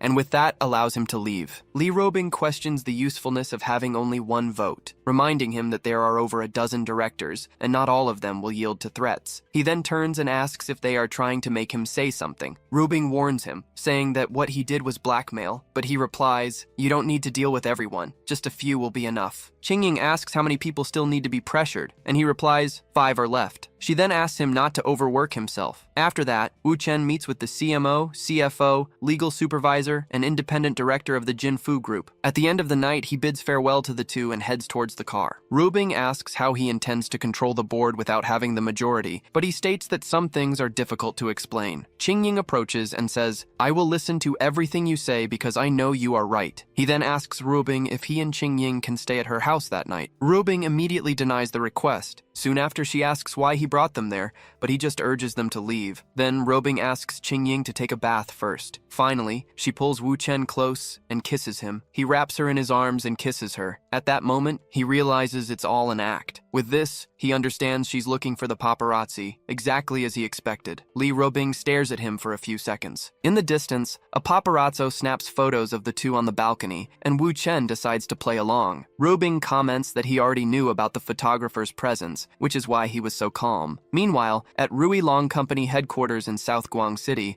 someone reacts with anger. Ding Rui Long observes the photos of Lee Robing on the balcony displayed on the monitors. Furious, he screams Wu Chen's name and decides he needs to kill him. Then he calls for Jiang Chuan, who soon appears before him. Ding Rui Long orders him to find Wu Chen and kill him in the worst way possible. Jiang Chuan asks for 5 days to complete the mission, but the boss demands it be done in just 3. With that, he accepts the imposed deadline. The next day, Wu Chen wakes Su Qingying. She complains that she hasn't slept enough, but he suggests she rest after work. He asks if she remembers what was taught, and Qingying confirms, aware that day will decide her fate. Soon after, Lee Robing appears at the door and announces she will take Qingying to the company. Upon arrival, Qingying is greeted by her colleagues but asks everyone to save their discussions for the conference room. Then, she bids farewell to Miss Robing. At 10 o'clock in the morning, during the executive meeting, someone screams at Qingying inside the conference room. Her mother demands the dismissal of Zhou Da and Yang Kuo and threatens to convene the board of directors. Qingying stands up and states that,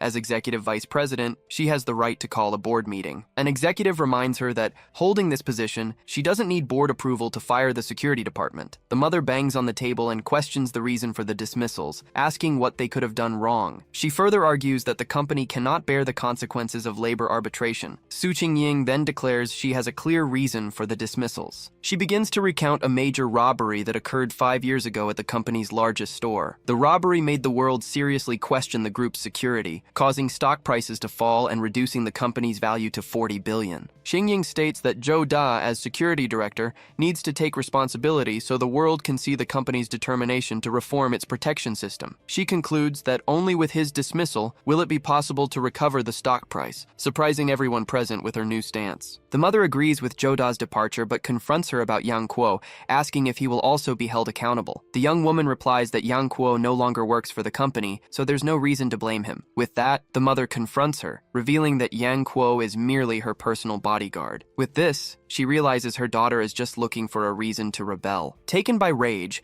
she orders the board of directors to be convened immediately for a meeting at 3 in the afternoon. Meanwhile, at Symphony Fashion Company, Lee Robing questions Wu Chen for not intervening in the situation, but he states that, for now, he will only observe. Then, she asks what he is drawing. With a slight smile, Wu Chen replies, "I am drawing you." Finally, he reflects that Ding Rui Long must already be preparing to act, and therefore, it's also time for him to do something. Sitting at the table, Lee Robing asks what Wu Chen is doing, and he replies, "I just want to make a sketch of you." She states, "I'm busy with work and don't have time to pose as a model." Faced with this, he suggests, "Just continue with your tasks and pretend I'm not here." At that moment, a message on his phone reveals a new drawing group, in which one of the members has a close relationship with Ding Rui Long. In the conversation, some members comment about a Professor Xingchen, while he remains focused on the drawing. Then, he takes a photo of the sketch with his phone. Soon after, he sends the image to the group, saying, "I'm just working on a piece at the moment." Wu Chen watches the screen, wondering why the person he is waiting for hasn't appeared in the conversation yet. Shortly after, he smiles, realizing that his bait has finally been taken. It is then revealed that a woman in the group, a former colleague of Ding Rui Long, had an illegitimate daughter with him. This daughter, in turn, is already 14 years old. The woman starts typing a message in the drawing group. She asks, "Professor Xingchen, please evaluate my daughter's art." After praising the girl's talent, the mother asks, "Do you happen to live in Shanghai?" Wu Chen realizes that everything was much easier than he had imagined. Through the conversation, the woman offers 2,000 wen per lesson for him to tutor her daughter,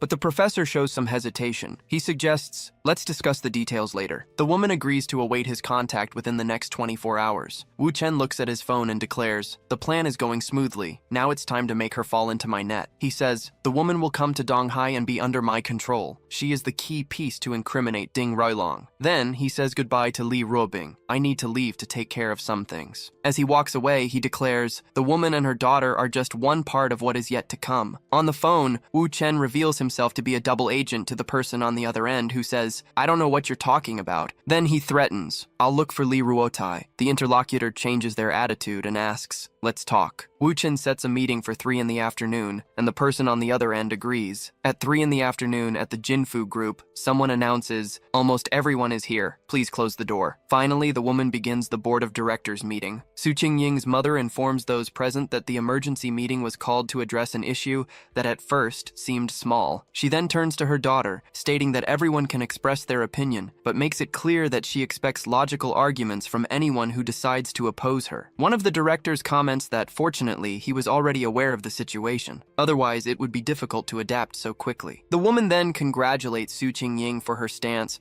but immediately declares that the presented proposal is unfeasible. She argues that dismissing an old and dedicated employee like Zhou Da would be a big mistake, and the other directors agree with this statement. With the board's support, she continues by saying that a forced dismissal would bring significant risks to the company. Once again, those present show agreement with her opinion. Qingying interrupts the discussion and proposes a direct vote to decide who supports her proposal. One of the members raises their hand, causing surprise among the others. Soon after, more directors begin to raise their hands. A man observes that even Yao Honglin, Pei Changhe, Sun Haoman, and Wan Wenchang voted in favor. Furthermore, Chen Lei also shows support for the proposal. Qingying's mother immediately turns to Chen Lei and demands an explanation, reminding her that she was the one who promoted her within the company. Qingying asks her mother not to influence the vote and requests that the process continue. The older woman reacts with indignation to her daughter's words. The other board members exchange glances, visibly tense. In a flashback, Wu Chen explains to Qingying that some undecided people only need to see a display of power to follow the majority. Back in the present, she realizes she needs to be even more assertive. Qingying asks, "Who else is willing to support me?" At that moment, Tang Deyang, Su Ruiwen's trusted brother, raises his hand to vote. He states that Qingying has already grown up and that the woman should see what she has become. With a scream, the mother slams the table, calling it absurd. She then points out that Qingying only has 9 votes, which is still not the majority, and challenges the others to oppose her and old Su. She explains that Qingying only needs 1 more vote to achieve a simple majority. In another flashback, Wu Chen reveals that the next step will be the final blow to make her give up, and that now is the right time. Qingying stands up and asks her mother, "Are you sure you want to continue this way?" The mother states that, as a mother, she is still capable of controlling her. Qingying confronts her, questioning if her actions are truly for the good of the family, and how long everyone will continue to be a laughingstock. She states that if her proposal is not approved, the Su family will split into 2 factions, generating internal conflicts and a drop in performance. With the company stagnated, shares will plummet, and the company could end up going bankrupt. The older woman wonders what happened to her own family. Finally, she decides to leave everything behind and exits the room. Qingying then positions herself at the table and asks, "Who else supports me and who opposes me?" With all members raising their hands, the proposal is unanimously approved. Su Qingying closes the meeting, declaring that from that moment on, the Su family and the Jinfu group had completely changed. In the car, Wu Chen receives a lunch invitation and asks if the matter involves Chief Lu. The man confirms he needs help, and even though it's still early for his other appointment, Wu Chen agrees to meet at the Yuefu residence in the western part of the city. Upon arriving, Wu Chen is greeted cordially by Chief Lu. The older man points to his own head and asks how his first love ended. He recounts that the woman threw a cup at him and kicked him out. He asks for help so that she and her mother will accept him again. Wu Chen tries to calm him down, asking him to sit, but Chief Lu insists he cannot wait, as everything involves his son. Sitting at the table, Wu Chen pours some tea and asks what exactly he did. Chief Lu explains that he went to meet her. He recounts that he brought a bouquet, a diamond ring, and a necklace to propose to her. Furthermore, he says he even gave his own son a Ferrari. Wu Chen explains that he tried to buy her with money, which to her sounds like an insult after everything she went through to see him again. In a flashback, Ma Huifang locks the door and threatens to move abroad if Lu Guanian ever tries to find them again. Back in the present, he finally understands the gravity of the situation. Lu Guanian asks Wu Chen if he has a solution, and the young man confirms he does. He then presents 2 options, one more time-consuming and another capable of resolving everything that same day. Without hesitation, he chooses the second alternative and asks what he should do. Wu Chen explains that it's not about money, but it will require Brother Lu to go through some difficulties. Lu Guanian states he is not afraid of this and only asks to be told what to do. Given this, Wu Chen details the plan, making it clear that it will be necessary to act firmly and set aside pride. From a monitoring room, the young man observes Lu Guanian in a hallway and says that the rest is out of his hands. The older man knocks on the door, calling for Xiaofang, but a voice from inside replies, "She is dead. Please don't come back anymore." Desperate, he begs them to open the door. Ma Huifang then opens it and tells him to leave, asking how long he will continue with this. He offers a janbing, reminding her that they used to eat those when they had no money. She pushes him, saying, "I don't want anything from you." Lu Guanyan bends down to pick up the food that fell on the floor. At that moment, Ma Junti, Lu Guanyan's son, appears and tells him to leave. Ma Huifang tells her son to go inside, but Lu Guanyan asks her not to get agitated in front of him, and the discussion extends for almost half an hour. Shortly after, the security guards arrive due to neighbors' complaints, and he takes the blame for the disturbance. She denies any kinship and asks the guards to take him away. Even so, Lu Guanyan refuses to leave, insisting that he is talking to his own wife. He then pushes the security guards and shouts, "Don't interfere in our fight." The security guard reacts with a kick, stating he attacked first. Fallen on the ground, Lu Guanyan challenges the guards to kill him, saying, "My life has no meaning without my family." From the monitoring room, Wu Chen comments on Brother Lu's detailed performance. Soon after, he smiles, believing that the next step will happen shortly. Ma Junti runs out and shouts, "Stop hitting my father!" The young man positions himself, ready to retaliate. Ma Huifang shouts, asking everyone to stop fighting. She approaches Lu Guanyan, who is on the ground, and helps him up. Wu Chen congratulates those involved for the realistic performance, stating that the result was exactly as he had predicted. One of the men offers to participate in a next reenactment, saying that with the experience gained, they can make it even more convincing. Seeing the image of an injured Lu Guanyan, Wu Chen concludes that he no longer needs to get involved, and that Brother Lu will handle the rest alone. With a slight smile, he decides it's now time to dedicate himself to the real business. Inside the car, Wu Chen answers a call from someone who is late for the meeting and asks what the person intends to do. On the other end of the line, the caller says he doesn't want to argue and just asks Wu Chen to inform him when he will arrive. Shortly after, Wu Chen arrives at Shudao Cafe in Dongcheng District. Upon entering, he apologizes for making the other party wait. Surrounded by his men, the double agent Meng Junhao asks, "Was it you I spoke with on the phone?" Wu Chen confirms and asks if he really intends to let his subordinates hear about such unpleasant matters. Annoyed, Meng Junhao demands to know, "Who are you?" Faced with this, Wu Chen takes out his phone and states that since there's no interest in a civilized conversation, he will leave. Hearing the voice on the call, Meng Junhao recognizes Li Rotai and understands that the man in front of him is Wu Chen. Over the phone, Wu Chen informs Li Rotai that there's a traitor by his side and that he needs to deal with it. Li Rotai asks who the traitor is and prepares to act. At that moment, Wu Chen grabs Meng Junhao and reveals that the traitor is one of his own employees, identified as C082. He then asks if they can talk properly now, and the older man agrees to discuss whatever he wants. Meng Junhao serves Mr. Wu some tea when his phone starts ringing. It was Brother Lu, and upon learning that he also had a problem, Wu Chen asks for the address to go there immediately. Still on the phone, he realizes he will need Lu Guanyan's influence and gives him the address of Shudao Cafe. Meng Junhao asks if anyone else is on their way, but Wu Chen replies that it's just a friend and invites him to sit down. Then, Wu Chen reveals that Meng Junhao became Ding Rilong's man 4 years ago, positioning his own confidants as guards around Li Robing and Li Rotai. He continues, explaining that 6 months ago, Meng Junhao was exposed, almost eliminated by Li Rotai, and ended up selling himself to Ding Rilong. Meng Junhao asks him to stop talking and just give his orders, promising to follow them. Wu Chen assumes that Ding Rilong will soon send someone to attack him. The man defends himself, saying it's not his responsibility to deal with it, but Wu Chen instructs him to obey Ding Rilong's orders to survive. Meng Junhao suggests he be warned in advance so they can stage something. However, Wu Chen refuses, stating that this is the only way for him to stay alive. Not understanding, the older man asks why Wu Chen sought him out if he doesn't intend to do anything. Calmly, the young man replies that he is just a bit more interesting than the others. Wu Chen asks him to deliver something to Ding Rilong, but makes it clear that it's not the time yet. At that moment, Lu Guanyan arrives at the cafe and greets his brother. Immediately after, he confronts Meng Junhao, asking if the dozens of men downstairs were brought by him to cause trouble. Meng Junhao denies the accusation, and the other two confirm that it was all a big misunderstanding. Lu Guanyan turns to Wu Chen and states that Wu Chen's problems are also his,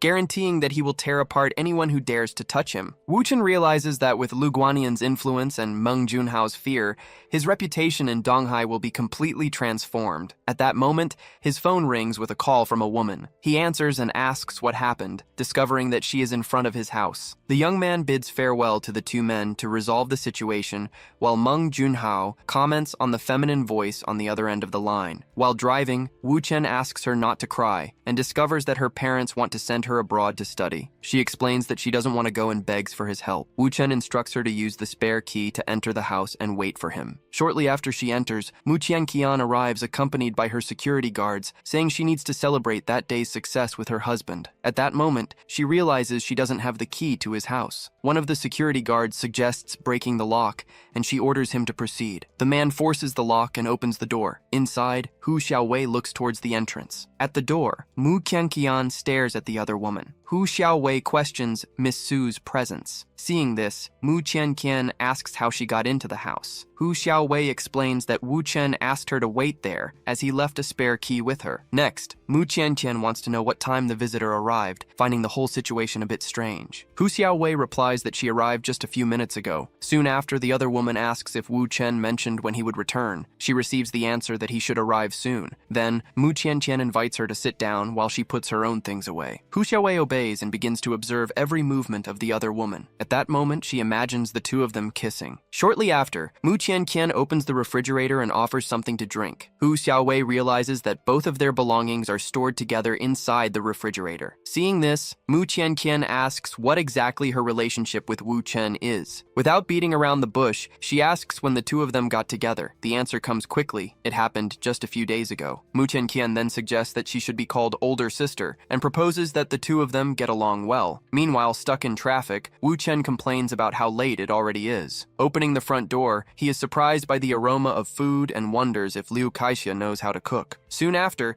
he sees the two women together, while Mu Qian warns the little sister to be careful. The two greet him as soon as he enters. Mu Qian invites him to dinner, calling him husband. Wu Chen explains to Hu Xiaowei that she is the youngest, which is why she uses that form of address. The young woman immediately gets irritated by the comment. Then she begins to question him about the other woman calling him husband and when the two of them got together. With a voice full of anxiety, Hu Xiaowei begs him, "Tell me the truth." However, Mu Qian interrupts them, asking them to wash their hands for dinner. The other agrees, although she wonders how she ended up becoming the little sister once again. During dinner, Wu Chen asks Mu Qian how the board meeting went. She replies that everything happened exactly as he had predicted, and comments that it was good to see the plan worked out. At that moment, Hu Xiaowei confronts him. "I don't care about the display of affection, but I want to know the truth." Seeing this, he provokes her, asking her, "Try and guess." In response, she threatens, "I won't come home." He retorts, "There's a guest room available." Next, Hu Xiaowei asks about Miss Su. Mu Qian states that she also doesn't intend to leave. The young woman then warns, "Don't blame me later." At bedtime, Wu Chen tells Liu Kaixia that she can stay in the other room, as everyone needs to wake up early. However, Hu Xiaowei sits on the bed and challenges him, stating, "I want to sleep here." On the other side, Mu Qian tells her husband that she doesn't mind. Given the situation, Wu Chen suggests that they all sleep together, since the bed is big enough for the three of them. The next morning, the three wake up in the same bed. Still lying down, Hu Xiaowei comments that the previous night left her exhausted,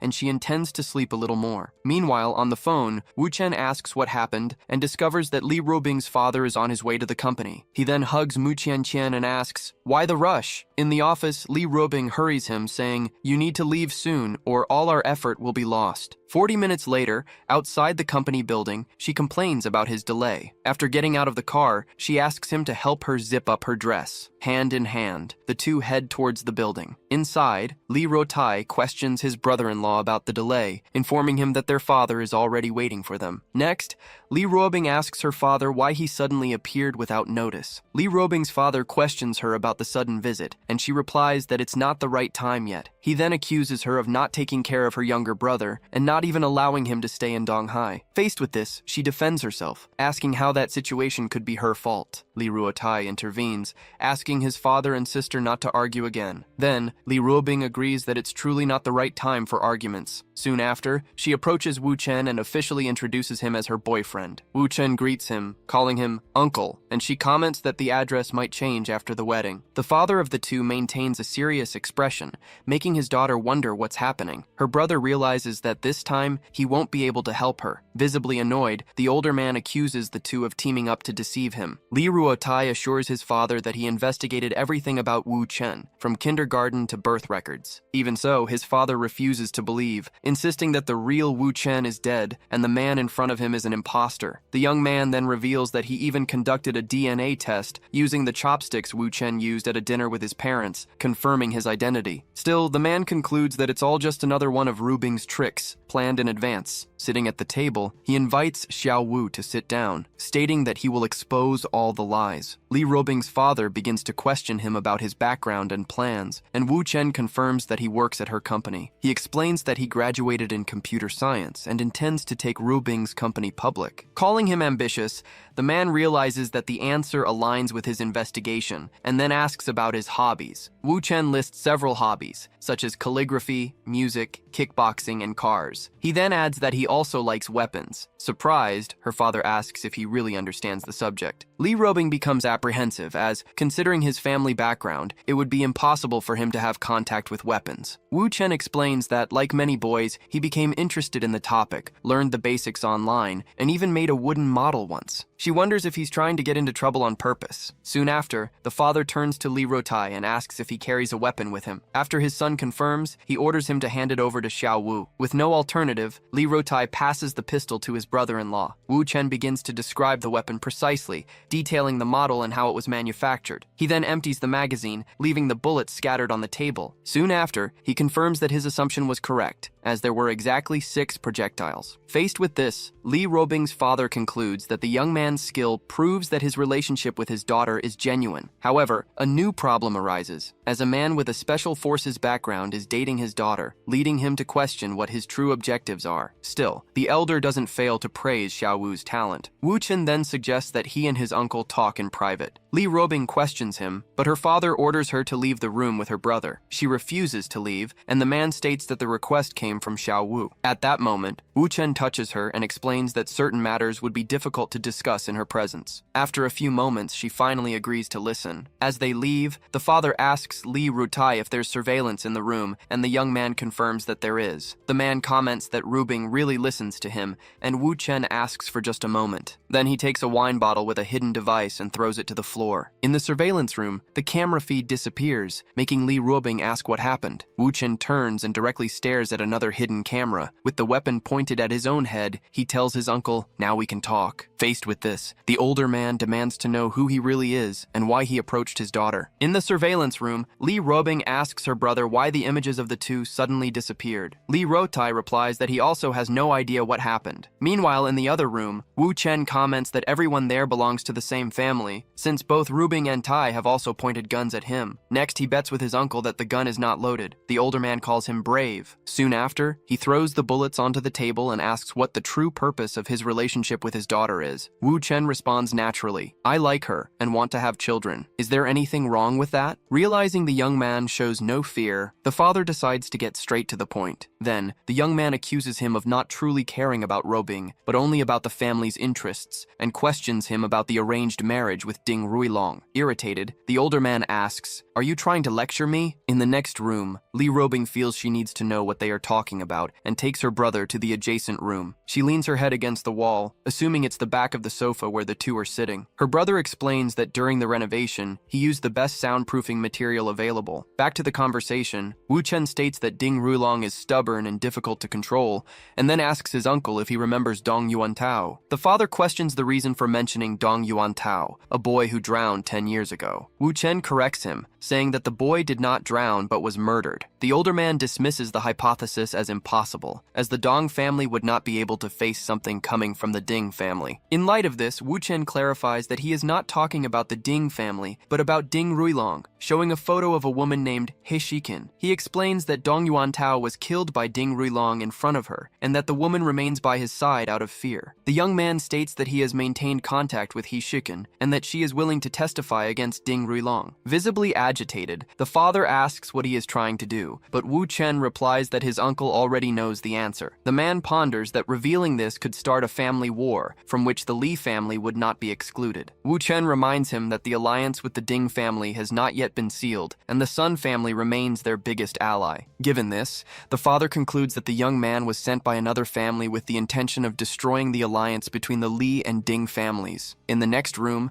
Li Robing holds a drill, determined to make a hole in the wall to hear the conversation. Her brother warns her that the noise and vibration would attract attention, but she insists that he think of a solution. Li Ruotai turns, stating that he really cannot help her. Meanwhile, Wu Chen suggests a marriage between Dong Yuantao's cousin and Tai, but the father considers the idea absurd. In response, the young man holds his phone and states that if his uncle agrees, he can get the results in a week. The older man realizes he is not joking, but ponders that it is not yet the right time for a marriage with the Dong family. Thus, he asks Wu Chen to wait, making it clear that now is not the time. Next, he demands to know what his true objective is. Wu Chen declares bluntly, "I want Ding Ruilong dead. He tried to steal my woman, and from that point on, the situation became a matter of life or death." Soon after, he emphasizes that Ding Ruilong needs to die. The father then asks if he also has compromising information about the Wei family. Wu Chen confirms and is willing to tell everything, as long as his uncle doesn't bother him in Donghai for 6 months. 2 hours later, Li Ruobing prepares to dig into the wall with a small shovel. At that moment, her brother runs to inform her that their father and brother-in-law have already left the room. The two run out of the room. She approaches Wu Chen and asks if the conversation is finally over. Wu Chen questions his uncle about his plans,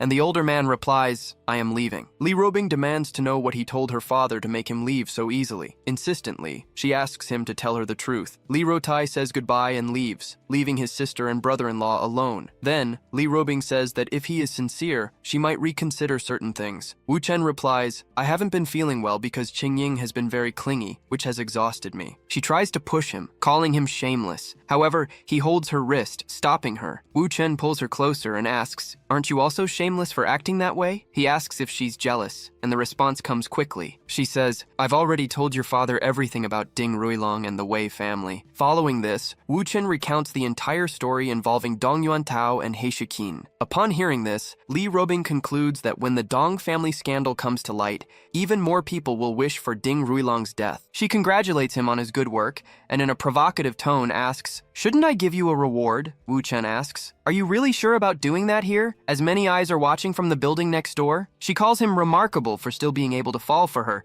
but he retorts, "Hasn't the same happened to you?" Li Ruobing admits that he meets all her requirements for a partner, and that's precisely why she fell in love. Still, she makes it clear that she won't be a submissive kitten and states, "You are the one who should submit to me." Wu Chen praises her impressive speech and wishes Miss Li success. Soon after, he remembers the reward and asks for a massage, but she replies, "Perhaps I will if you beg." He then says, "I won't beg. I'll simply ask someone else." Immediately, Li Ruobing asks, "Are you talking about Su Qingying?" But Wu Chen denies it, affirming, "I don't want to bother her." She stares at him and asks, "Who exactly are you talking about?" Wu Chen explains that even though the girl isn't his yet, he says, "It will be easy to convince her to give me a massage once we get to know each other better." He describes her as younger, prettier, and from an even wealthier family, while Li Ruobing asks, "Is she from Donghai?" In response, Wu Chen asks her to stop guessing and warns, "I'm putting the call on speaker." After the phone rings, a female voice answers and he introduces himself. "I'm a recent graduate from Donghai University, and I have some songs to show." The girl on the other end recognizes him as an upperclassman and asks, "Do you really have songs?" Which he confirms. She complains, "I've already received many mediocre songs," but Wu Chen suggests, "You should try mine first." The young woman agrees to meet him at the downtown cafe, and he confirms, "I'll be there." Meanwhile, Li Ruobing reflects that she doesn't recall anyone with the surname Song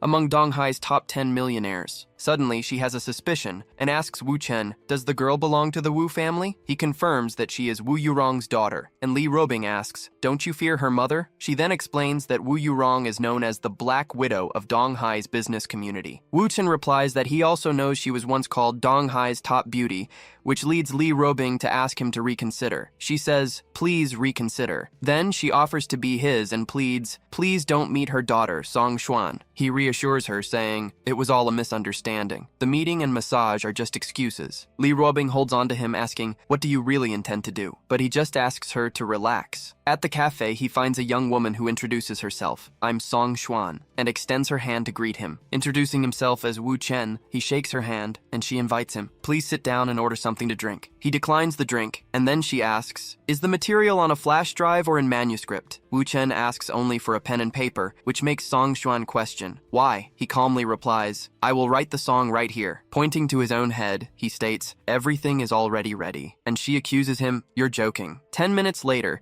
she holds the finished lyrics titled Soul Remedy and notices that he even included the instruments for mixing. After humming the melody, she concludes that the song is better than the others she received. Wu Chen then asks Miss Song, "Do you intend to buy the song?" With a smile, Song Xuan confirms, "Yes, I do." However, she asks, "Are you just here to mock me? Do I look like a fool in your eyes?" He sets the price at 100,000, non-negotiable, and mentions, "I have other songs for the same price." Song Xuan refuses the proposal and pushes the notebook back to him. Then, Wu Chen pulls the notebook back and says, "The matter ends here." He explains that, although he barely knows her, he trusts that she isn't the kind of person who would steal a song. Then, he stands up and says, "I'm leaving." Song Xuan watches him leave and calls him strange. A short time later, he arrives at a studio and is greeted by an employee right at the entrance. Wu Chen says, "I want to record a song, and I'll rent the recording room for 3 hours. Finally, he states, "Miss Song will arrive soon." The studio employee asks if he needs a tuner or a mixing engineer, but Wu Chen replies that he can handle everything himself. With the recording finished, he holds the CD in his hands and comments that it's time to go home and publish it. In the parking lot, he answers a call from Su Qingying, who questions why he hadn't replied for 3 hours, and he explains that he was busy. She says that Chiang Qian started an internship at Jinfu and gave up studying abroad, receiving praise from him for her good work. Before hanging up, Su Qingying warns that they won't meet that day to avoid raising suspicion, while he replies that he also has other matters to resolve. Already on the road, Wu Chen notices a car following him closely. Looking in the rearview mirror, he notices that the license plate is not from Donghai and concludes that these are Ding Rulong's men. He decides that he needs to publish the song first and lets his followers have fun for now. At home, he sits in front of his laptop and chooses the stage name Chen Wu, believing that Miss Song will understand the reference. The song is then uploaded to the platform, and he begins to wait for the miracle to happen. The next morning, he gets up, eager to check the performance of Soul Remedy. However, observing his surroundings, he notices something strange. The potted plant is turned in another direction, and the sofa cushion appears slightly displaced. With this, he concludes that they installed a camera or some kind of bug and decides to play their game. Wu Chen calls Li Robing and asks if she doesn't have an appointment with him, but she replies that she needs to talk about Song Xuan. He agrees and warns that he will be at the company before 9. While driving, he knows that the chance of something happening that day is high,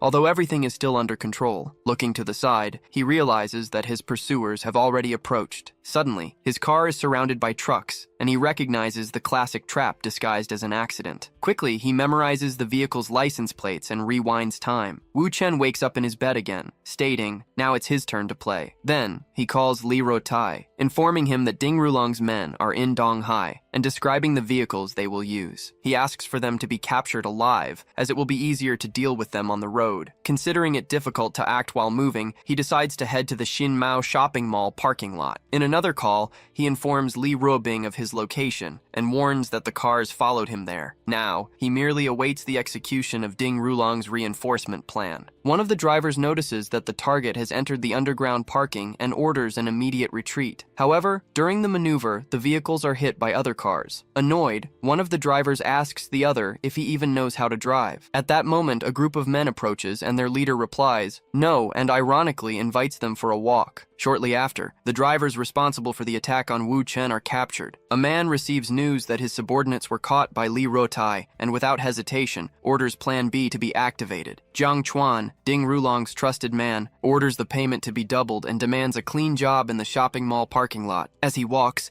Wu Chen answers a call and informs them that he is at Xinmao. On the other end of the line, the person asks him to go to a busy location, as they will arrive soon. He agrees, bids farewell to his dear Miss Li, and ends the call. As he exits the elevator, he notices a broken camera and immediately understands that the enemy reinforcements have already arrived. Soon after, the assailants draw knives and advance toward him. Wu Chen grabs one of their wrists and hits him hard in the chin. Then he kicks another man aside, creating space. The fight continues inside the elevator as he faces the others. Without hesitation, he delivers a direct punch to the face of another aggressor. Meanwhile, Li Robing orders her men to find Wu Chen immediately, and one of them informs her that he is in the elevator. She asks which floor he is on, receiving the first basement floor as a reply. Upon arriving at the location, one of her companions presses the button to call the elevator. When the door opens, Wu Chen appears before them, standing over the bodies of the defeated men. Li Robing and her men stare at the elevator door as she calls out to him loudly. Wu Chen greets her casually, calling her, "My dear Miss Li." Without hesitation, she runs towards him. He asks, "Aren't you afraid of getting your clothes dirty?" Li Robing replies, "We need to go to the hospital." Calmly, he just asks, "Why?" She points out that he is covered in blood and asks, "Do you even know where you were injured?" Wu Chen states that he suffered no injuries and even teases her for touching him, leaving her shocked to realize he defeated 6 assassins without a scratch. He confirms the situation, saying, "All I need now is a bath at home." Before that, he picks up a cell phone from one of the fallen men, takes a selfie with the defeated attackers in the background, and sends the picture. Immediately after, the device starts ringing, and Jiang Chuan is on the line looking for Lao Dao. Wu Chen answers and asks, "Have you seen the image I sent?" Then, he tells Jiang Chuan to forward the photo to Ding Rulong and warn him that his last days have come. After that, he hands the cell phone to one of Li Robing's men and asks them to call an ambulance for the phone's owner. While she supports him, Wu Chen announces, "I will leave Donghai for 2 days and head south." Li Robing questions him, "Are you planning to kill Ding Rulong?" He kisses her and asks, "Please don't leave." Then, he pulls away and suggests, "Let's go home and clean up before we continue this conversation." Meanwhile, in another residence, a voice incredulously repeats, "That can't be true." 2 young women carefully watch a computer screen, and one of them comments, "The #1 song of the week is really good." Song Xuan realizes that the song with over 4,000 comments is Soul Remedy, written by her senior, Wu Chen. Her friend questions the handwritten sheet music, finding that method outdated. Song Xuan decides she needs to confirm everything directly with Wu Chen and goes to the balcony to call him. At that very moment, Li Robing sees Wu Chen's phone ringing and wonders if Ding Rulong is trying something again. She answers the call and coldly asks, "Do you want to die?" Startled, Song Xuan asks, "Isn't this senior Wu Chen's phone?" She explains, "I called to talk about the song." Li Robing demands to know, "What song are you talking about?" The young woman on the other end introduces herself as his girlfriend, saying, "I called to apologize for a misunderstanding." The mention of the surname Song, along with the apology, immediately makes her suspicious. Song Xuan in turn finds it strange that his supposed girlfriend knows nothing about the song. Hearing this, Li Robing asks, "Am I being investigated?" She then abruptly ends the call. Soon after, she knocks on the bathroom door, announcing his junior is on the phone. Wu Chen answers the call and agrees to meet Miss Song. Then, he hangs up and explains to Li Robing, "Song Xuan wants to buy my music." She praises his talent, but Wu Chen reminds her, "I haven't finished my bath yet." Then, the two kiss, and she asks, "What else are you good at?" He warns her, "You're playing with fire." At that moment, her cell phone rings, and Li Robing questions, "Who could be calling at this hour?" Looking at the screen, she sees Ding Rulong's name, and Wu Chen tells her, "Answer it while I grab a towel." On the call, he tries to explain himself, but she merely replies, "Your men were no match." Sitting on Wu Chen's lap, she confirms, "The call is from that idiot." He scolds her for her attitude, and she complains, "That pinch hurt." On the other end of the line, Ding Rulong listens to the fragmented and breathless conversation. Wu Chen then asks, "Do you know what mistake you made?" He suggests that there will be a punishment. Li Robing apologizes and begs, "Please don't punish me." She comments, "He hung up and probably broke his phone." But Wu Chen replies, "That would be too easy." She changes the subject and asks him, "What did you mean by punishment?" With his hands raised, he replies, "As for that, the decision is entirely yours." Then, he informs her, "I will meet Wu Yurong later and ask you to cooperate if you receive any calls." Li Robing questions him, "Shouldn't the meeting be with Song Xuan?" Wu Chen explains, "While I will meet with Song Xuan, the meeting with Wu Yurong will also happen today, as it is an obligation." Li Rotai enters the room and calls for his sister and brother-in-law. He then apologizes to Wu Chen, taking the blame for what happened and promising it won't happen again. Li Robing warns him right after, stating that she knows exactly what he's thinking and therefore forbids him from acting that way. Still, the brother argues that Wu Chen was lucky this time and insists that Ding Ruilong must die. Faced with this, she asks Wu Chen to talk some sense into him. Then, Wu Chen asks Ah Tai if Lao Dao, the man he wanted to keep alive, is okay. okay. Upon receiving confirmation, he states that he will have a conversation with him. Li Ruotai questions him about this matter, and Wu Chen allows him to come along, provided he promises not to act irrationally. He agrees, as long as Ding Rulong dies in the end. Soon after, Wu Chen tells them both that he needs to resolve some pending matters. From inside a car, a man photographs Wu Chen as he walks down the street. Upon arriving at the cafe, he greets Miss Song. Song Xuan then asks if his family runs a small restaurant. Wu Chen confirms that his family owns a noodle shop, but Song Xuan accuses him of selling the Song to get rid of his older girlfriend. He just stares at her, while she offers to help him earn money, saying, "You shouldn't waste your talent." Song Xuan points out the success of Soul Remedy and highlights his potential to become a celebrity sought after by major companies. He denies any intention of debuting and questions the true purpose of the meeting. She then asks him to write another song. Wu Chen sets the price at 10,000, and she readily agrees to pay. Next, he demands 50% of the song's profits, which she accepts without hesitation. Song Xuan agrees, as long as the song maintains the standard of Soul Remedy, and he promises to return the money if it doesn't go viral. Upon receiving the lyrics, she reads the title, "A Song for You," and realizes the song was made for her. Wu Chen confirms receipt of the money, states that he still has other things to resolve, and bids farewell. Already inside the car, he declares that the appetizer has been served. He states that it's time for the main course, but decides to skip the intermediate process. His car speeds down the street, rapidly swerving past other vehicles. A man on the phone reports, "We couldn't block the target." On the other end of the line, the person asks, "What exactly happened?" He explains that Wu Chen seems to know he's being pursued, and is therefore driving directly to the company. She finds the attitude interesting and orders, "Take him to the 16th floor." Shortly after,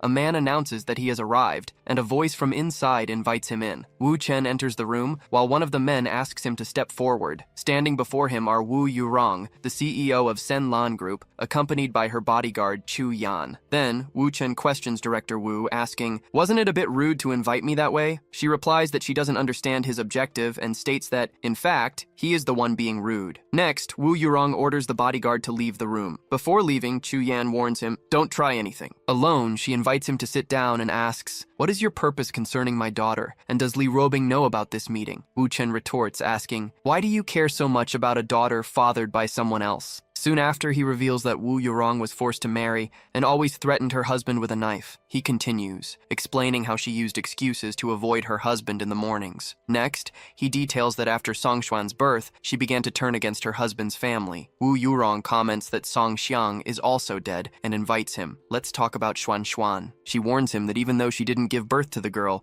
she carries her blood, advising him, "Give up any ill intentions." Then Wu Chen suggests she investigate better, as his true focus isn't her daughter, but Wu Yurong herself. She comments on the ambition of young people nowadays and asks, "What kind of thoughts do you have about me?" Wu Chen explains that the situation is complicated and that he had to use this method to find her, as she always keeps her guard up. Wu Yurong questions him about this complexity, wanting to know, "What are you doing? And does Li Robing know everything?" He simply confirms, she knows. Finally, Wu Yurong approaches and asks, "Now that we are face to face, explain these complicated thoughts in detail." Wu Chen reveals to Wu Yurong that Ding Ruilong is coming after him. She questions what that has to do with her, though it's clear she knows him. Then, he states with a smile that he will kill him. Wu Yurong wishes him good luck, and Wu Chen advises her to withdraw her investment from Chuanheng Fundings while there's still time. Indignantly, she says she doesn't understand the connection between his problems and her business, but he assures her that everything will collapse. The young man then declares that all of this will happen because of him. Wu Yurong asks if he intends to pick a fight with her, but he clarifies that his target is Ding Ruilong, and that she is merely involved in the situation. She denies any contact or interest in the matter, but Wu Chen states that, in fact, she does. Next, he explains that the largest shareholder of Chuanheng Fundings is Huo Wanqiu, who has a direct connection to the true owner of Beiwang Fundings, Ding Weifeng. According to him, people call him Third Master Ding, an important member of the family's second generation and the third son of Old Master Ding. Wu Chen concludes by saying that he is also Ding Ruilong's third uncle. Even so, Wu Yurong insists that she has no connection to Ding Weifeng of Beiwang Fundings. Wu Chen realizes that she doesn't understand the depth of the bond between Huo Wanqiu and the Ding family, and emphasizes that any problem with them will end up affecting her. Faced with this, she questions him if he is really messing with the Ding family. He reflects on how Li Robing's boyfriend could face them without support, and reveals that he is there to advise her, as Robing admires her. Wu Yurong then decides to test the veracity of the story, since he mentioned Li Robing. Immediately, she calls Chief Li, who greets her answer from the other end of the line. Wu Yurong informs her that her boyfriend, Wu Chen, is there, and Li Robing confirms that she already knew that. Then she asks if Chief Li knows that he is trying to pick a fight with the Ding family, receiving an affirmative answer. Wu Yurong continues, questioning if it's the Li family that is supporting him. However, Li Robing explains that he spoke directly with her father, which makes her hang up the phone to talk better with Wu Chen. She turns, offering him a drink to relax after so much conversation. Wu Chen simply thanks her and accepts the wine. Wu Yurong then approaches with 2 full glasses and both toast. Over the next half hour, Wu Chen calmly explains all the pros and cons of the incident involving Ding Ruilong and Dong Yuan Tao. After that, she stands up and offers him a bit more to drink. Next, she presents a bottle of Chateau Petrus from the year 2000. However, as she turns, she ends up stumbling. Wu Yurong falls backward with the bottle still in her hand. In the last instant, Wu Chen catches her and asks her to be careful. She apologizes for not having seen him behind her, while he asks if she's all right, commenting that it would have been a shame if she had fallen. Wu Yurong apologizes again, saying that she might have rushed a bit with the drink. Given this, he suggests they stop there as she seems a bit dizzy, but she claims she's fine and says it was a pleasure to meet him. As she walks away, she stumbles again, and Wu Chen warns her once more to be careful. She then comments that her shoes are getting in the way. Without hesitation, he picks her up, saying that the floor is cold and not very clean. Then, he carefully places her on the sofa. Wu Chen comments that if she still wants to drink and talk, they can continue. She then asks if he carried her on purpose. Wu Chen confirms with a smile that he did it on purpose. Then he questions if she was pretending to be drunk,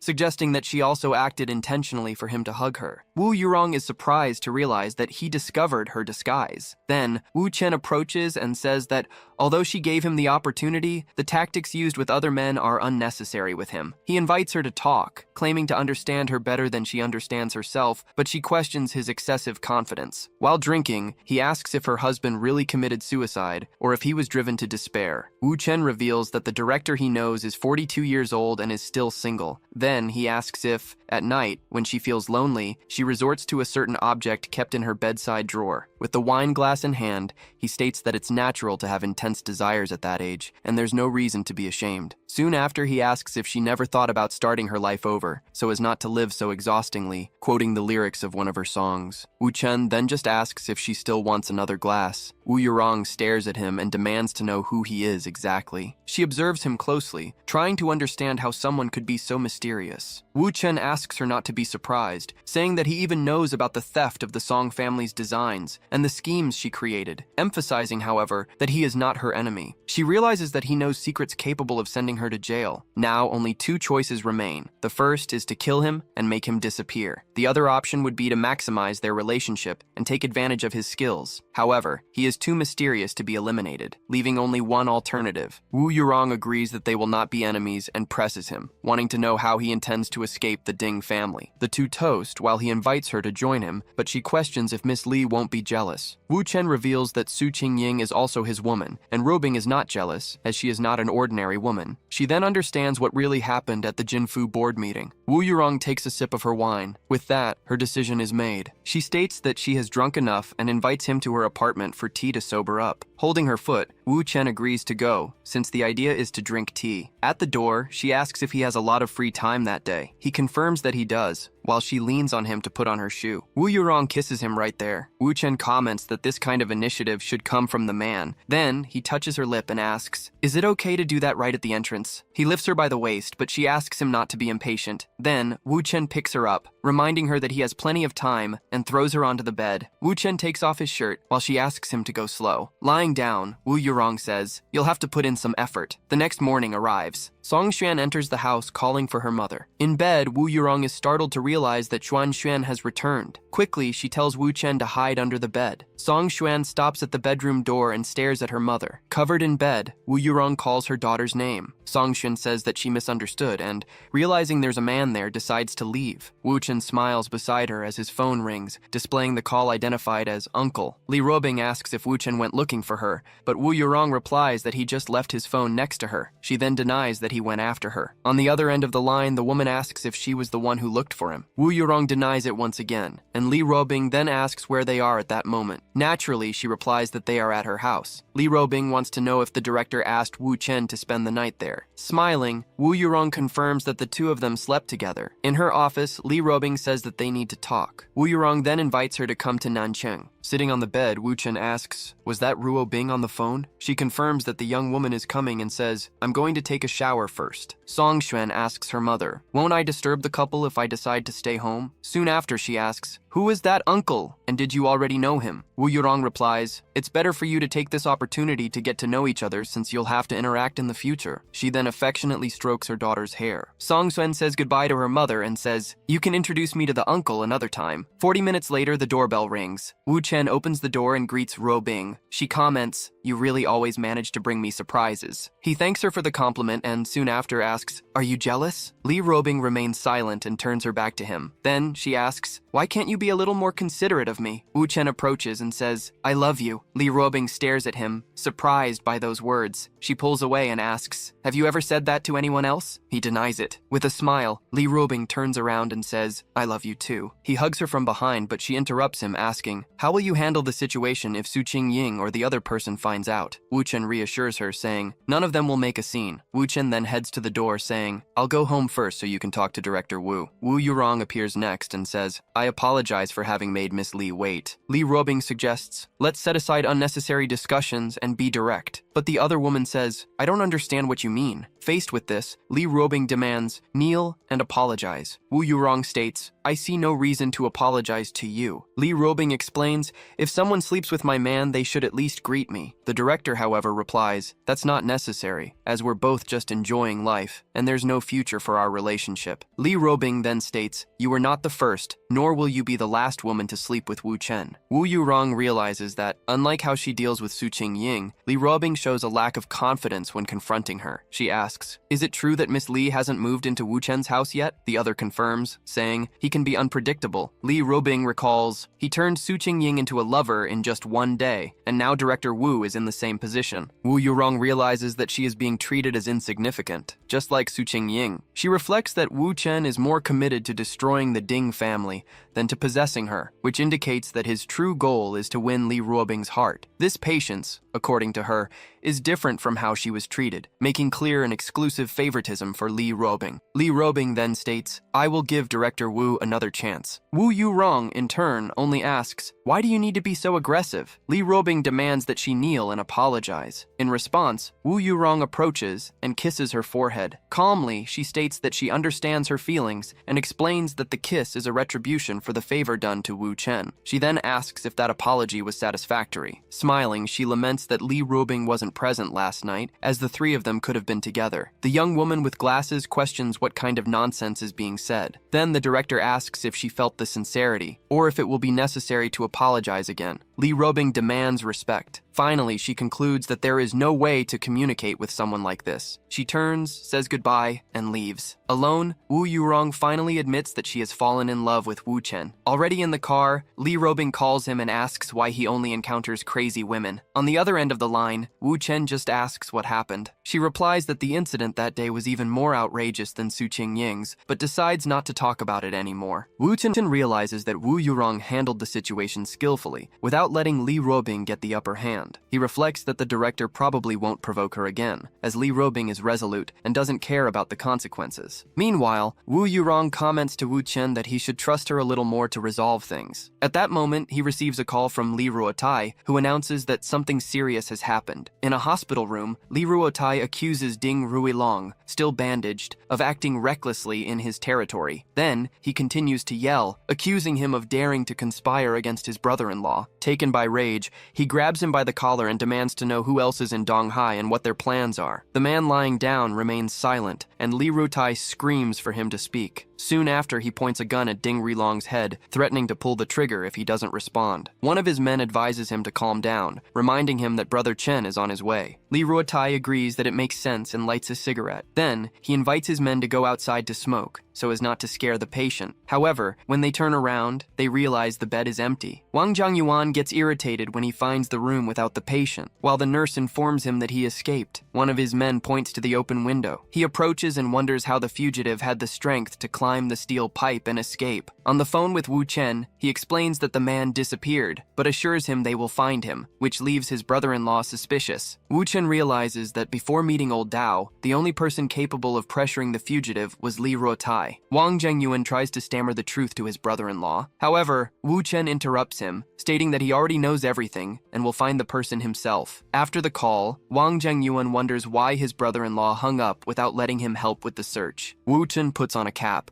remembering that, according to the 1,000-year samsara, there is only one place old Dao could have gone. Then, he gets into his car, confident that old Dao cannot escape and that they will meet very soon. The street sign indicates 2nd Shuangqiao Xinmen Street in the Western District. Wu Chen arrives at the location and parks in front. Then, he approaches a door covered with flyers, one of Ding Rulong's safe houses. Cigarette butts scattered on the floor reveal that the hideout was never used. He finds the key hidden inside the outdoor electrical box. Then, he enters the apartment, knowing that the fugitive will need clothes and won't arrive in time. The interior is fully furnished and gives off a welcoming appearance. Wu Chen notices there's no dust and concludes that someone cleans the place regularly. They thought of everything to create the impression that the house was actually inhabited. While inspecting the room, he finds something hidden under a cushion. It's a briefcase locked with a code. The password is deciphered, and the briefcase opens. Inside, there are documents, money, and a cell phone. In another compartment, he also finds a pistol accompanied by bullets. With this, he concludes that, possessing these items, old Dao will certainly appear. Then, he calls a tie. Wu Chen instructs him to request an ambulance for 2nd Xinmen Street in the Western District. At that exact moment, the apartment door opens. A man wearing a mask and cap enters, stating that he is finally safe. However, upon noticing a gun on the table, he realizes someone is there and advances with a knife. Wu Chen intercepts him and asks why he is going so far. The man tries to force the blade forward. Even so, he is easily restrained by the young man. The assailant then recognizes him as Wu Chen. He knows he has no chance of beating him, especially being severely injured. Wu Chen calms him, saying, "If I wanted to kill you, I would have done it in the elevator." He also informs him that an ambulance has already been called. Realizing there's no intention to fight, the man sees an opportunity to escape. However, Wu Chen sits down and asks, "Does Malingshan really not want to talk?" Then, he reveals that at 21, he faked his own death, deceived the police, and changed his name 4 times, finally becoming Liu Yundao. Malingshan recalls that his real name was legally dead and wonders how he discovered the truth. This means he also obtained information about his parents and his 2 sisters. At this, he tightens his grip on the knife, determined to fight desperately for his family. Wu Chen agrees, stating, "Protecting family is something every man should do." Then, he slides the gun across the table and says, "I will give old Dao a chance." Malingshan picks up the pistol and points it at him while Wu Chen instructs him, "Shoot directly." Wu Chen continues, "Perhaps the gun is empty, and this is all just a provocation." With a calm smile, Wu Chen asks, "Is old Dao willing to bet?" Malingshan realizes that betting is the only option he has left. He knows that drawing a weapon against Wu Chen would be the same as flirting with death itself. With apparent calm, the young man asks if he truly believes that he wouldn't dare to kill him. Wu Chen states that he is not making a bet and assures him that he hasn't told anyone else what he knows about him. Still, the man says it's useless to try and distract him, while the other insists that he only wishes to talk. Malingshan then questions what they would talk about, making it clear that he will not say anything related to the Ding family. The young man reveals that he knows about the case of Wang Ruida from the Wang family, whom Ding Ruilong ordered to be killed. Then, with a subtle smile, he adds that Ding Ruilong also murdered Ang Tun. The man remembers Ang Tun, one of the central figures of the Golden Flower Group. He remembers that the leader's nephew died mysteriously 5 years ago, and that he never found the person responsible for the crime. Wu Chen explains that this is one of the biggest regrets of his life, and furthermore, Ding Ruilong's second advantage. Even so, Malingshan accuses him of using false information to deceive him and induce him to betray the Ding family. Then, he picks up the weapon and points it at Wu Chen, stating that there's nothing more to be said. The barrel of the pistol is pressed against the young man's forehead. Malingshan asks if he has any last words, as he pulls out a piece of cloth. Immediately after, he pulls the trigger, but the weapon was wrapped in the cloth. Then, he bids him farewell. Wu Chen remains motionless, maintaining a smile on his face. Malingshan questions why he doesn't show even a drop of fear, even with the gun pointed at him. The young man simply states that he believed he wouldn't shoot. After that, the man removes the mask from his face and lowers the weapon. Wu Chen says that because he gambled his own life, he will trust him and show him the evidence. Surprised to learn about the existence of evidence, Malingshan is invited by him to sit down. With his phone in hand, The young man explains that Lao Li needs to deceive someone to discover the truth. The man stares at him, clearly confused. Finally, Wu Chen instructs him to call Jiang Chuan and tell a story about having tried to use Li Ruobing as a hostage, and he agrees. On the phone, he reports that she wasn't seriously injured, but the person on the other end of the line becomes agitated. The voice scolds him, "You touched Li Ruobing," while Malingshan defends himself, saying, "I needed to save my own life." Then, he informs Master Jiang that he has been cleaning up the Ding family's mess and, from the beginning, hiding the fact that they killed Ang Tun. On the other end of the line, Jiang Chuan is shocked to discover that this secret has come to light. At that moment, Wu Chen takes the phone from his hand. Immediately after, he starts speaking directly with Jiang Chuan. Surprised, Jiang Chuan asks why he is with Lao Li, but Wu Chen returns the question, wanting to know if Ding Rulong is not in South Guang City to visit Old Master Ding. On the phone, Jiang Chuan reveals that the young master returned to his hometown for urgent matters, and because of that, ended up injuring Li Ruobing. At that instant, he realizes that this could ruin the alliance between the Ding and Li families, and that everything could go wrong for him. Wu Chen simply wishes him good luck and hangs up the call. Then, he explains that Jiang Chuan will not warn the Ding family, because people about to be sacrificed do not remain loyal. Furthermore, he adds that Jiang Chuan does not want to die, as he has family and money abroad. After that, he instructs Lao Li to prepare his men to capture Jiang Chuan in South Guang City, as he will certainly go there before fleeing. Malingshan agrees to capture him, stating that it's not worth continuing to work for the Ding family, and that he owes this favor to Wu Chen. At that moment, he hears a noise outside and wonders what is happening, as it seems that several people have arrived. Finally, he stares at Wu Chen, suspicious that it might just be another trick. A man opens the door and is surprised to come face to face with Mr. Wu. Wu Chen asks everyone to wait downstairs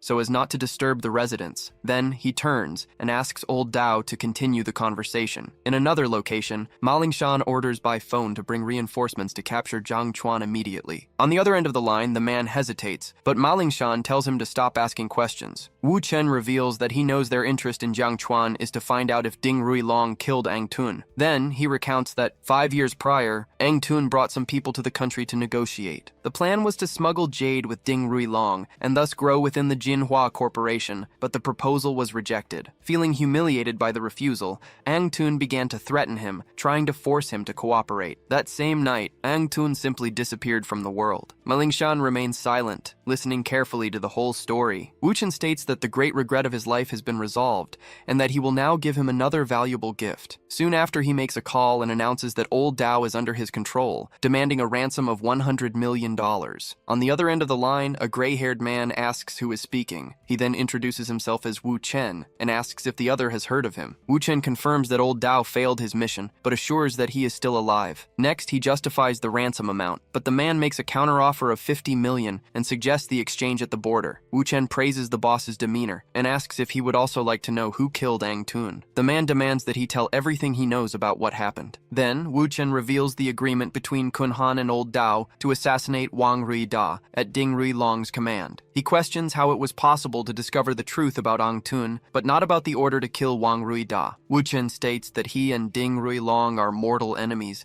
and that the Wang family will find out everything, making the man on the other end of the line tense. Malingshan perceives the gravity of the situation and begins to wonder what the gift Wu Chen had mentioned would be. Finally, he asks the man to calm down, stating that he wouldn't talk about Ang Tun if it represented a threat. The man asks if Wu Chen wants help to attack the Ding family. Wu Chen refuses any partnership and merely exposes the facts, making clear the consequences that the Wang and Li families will cause. Then, he reveals his true intention and proposes a deal to Malingshan. He wants old Dao to work for him, ensuring that Wang Ruida's death has no connection to Jinhua. Malingshan ponders the presented proposal. After a few moments, the man on the phone finally accepts the agreement, provided that everything is true. At that moment, Malingshan realizes that the general had been listening to the entire conversation. He confirms that, indeed, he heard everything. The general then questions him about how he could have failed. Malingshan explains that not even 6 men together could defeat Wu Chen. When asked if he is being threatened, he simply replies that he wants to change his life because he is tired. Wu Chen congratulates him on achieving his freedom, and Malingshan tries to say something. However, he interrupts him and instructs him to capture Jiang Chuan in secret, mentioning that an ambulance is already on its way. They say goodbye with the promise to talk again after Malingshan recovers. Wu Chen then heads home,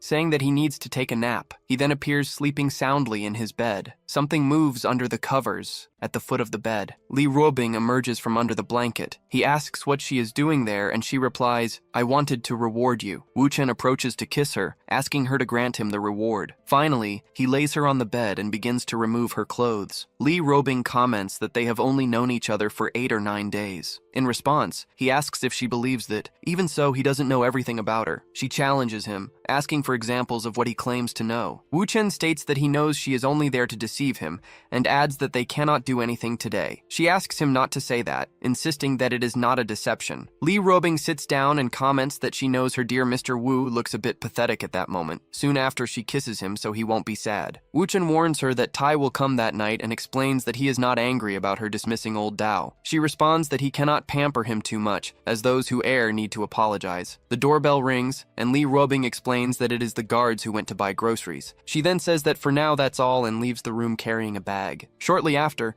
she returns and asks Mr. Wu where the kitchen is. He points the direction and asks if Ruobing intends to cook dinner. She confirms, saying that he will be able to taste her culinary skills, learned when she studied abroad. Wu Chen comments that he already knew she cooked, and she explains that certain skills are not forgotten. Then, Lee Ruobing holds a fish and claims to be a better cook than him, asking if he knows how to cook. Suddenly, however, the fish slips from her hands. It falls to the floor along with a plate, which breaks into several pieces. She tries to pick up the slippery fish from the floor, saying that everything is fine. Wu Chen asks her to go change, as he will take care of the cleaning. In the shower, she laments that she wanted to cook so they could eat as a family when Tai arrived. She also worries that Wu Chen might not like her brother because of the incident with old Dao and ends up blaming the fish for what happened. Without much time, she decides to call a chef and ask them to prepare dinner. However, she stops when she hears sounds coming from the kitchen. Upon returning, Lee Ruobing finds a complete and ready meal on the table. Wearing an apron, Wu Chen approaches and asks what she is looking at. She is surprised to discover that he knows how to cook and begins to wonder what other skills he still hides. Then, she takes a picture of him while he prepares the food. Lee Ruobing approaches and asks if he has ever cooked for Su Qingying. Wu Chen responds that she is the first woman he has cooked for, not counting when he is in his own home. At this, Lee Ruobing hugs him and gives him a kiss on the cheek. She reminds him that time is short, as Tai will arrive soon, and there are still dishes to be prepared. Outside the house, Lee Rutai arrives, calling for his brother-in-law. Lee Ruobing tells her brother to eat,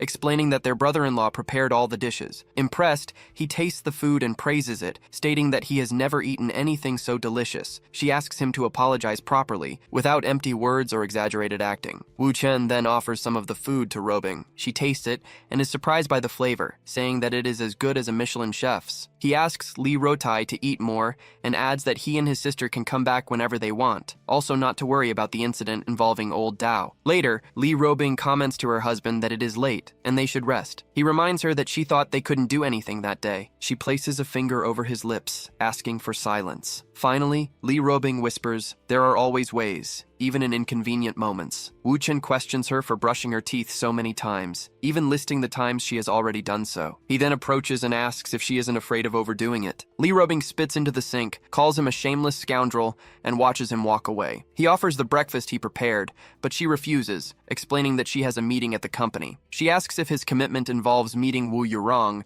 but he denies it. Then Lee Ruobing approaches and gives him a kiss on the cheek. As she says goodbye, she asks him to be a good boy and heads to the company. At work, an employee hands some documents to Lee Ruobing. Soon after, she answers a call from Su Qingying, who asks if she knows where Wu Chen is. Su Qingying explains that he is not in Donghai and that he didn't want to say where he was going. Lee Ruobing asks her to calm down, says she will ask, and ends the call. She then calls her dear Mr. Wu and questions, "Where are you? What's this business?" Hearing an unknown woman's voice on the call, she asks, "Who are you with? Why are you afraid that Su Qingying will find out?" Finally, she ends the call, telling him to take care of your affairs. I won't bother you anymore. In a nightclub, he comments on the number of calls received in such a short conversation time. Wu Chen sits calmly before them, his cell phone resting on the table. The fifth elder, Si-Ru Song, tells him to stop wasting time, but the woman beside him observes that he is just playing with both of them. The cell phone rings once more, and Wu Chen simply answers it. The woman comments that she was right, which infuriates Si-Ru Song for being made a fool of. He stands up, points a gun, and yells at Wu Chen, "Break your phone if you want to negotiate." In the blink of an eye, the gun that was in Si-Ru Song's hand is now pointed at him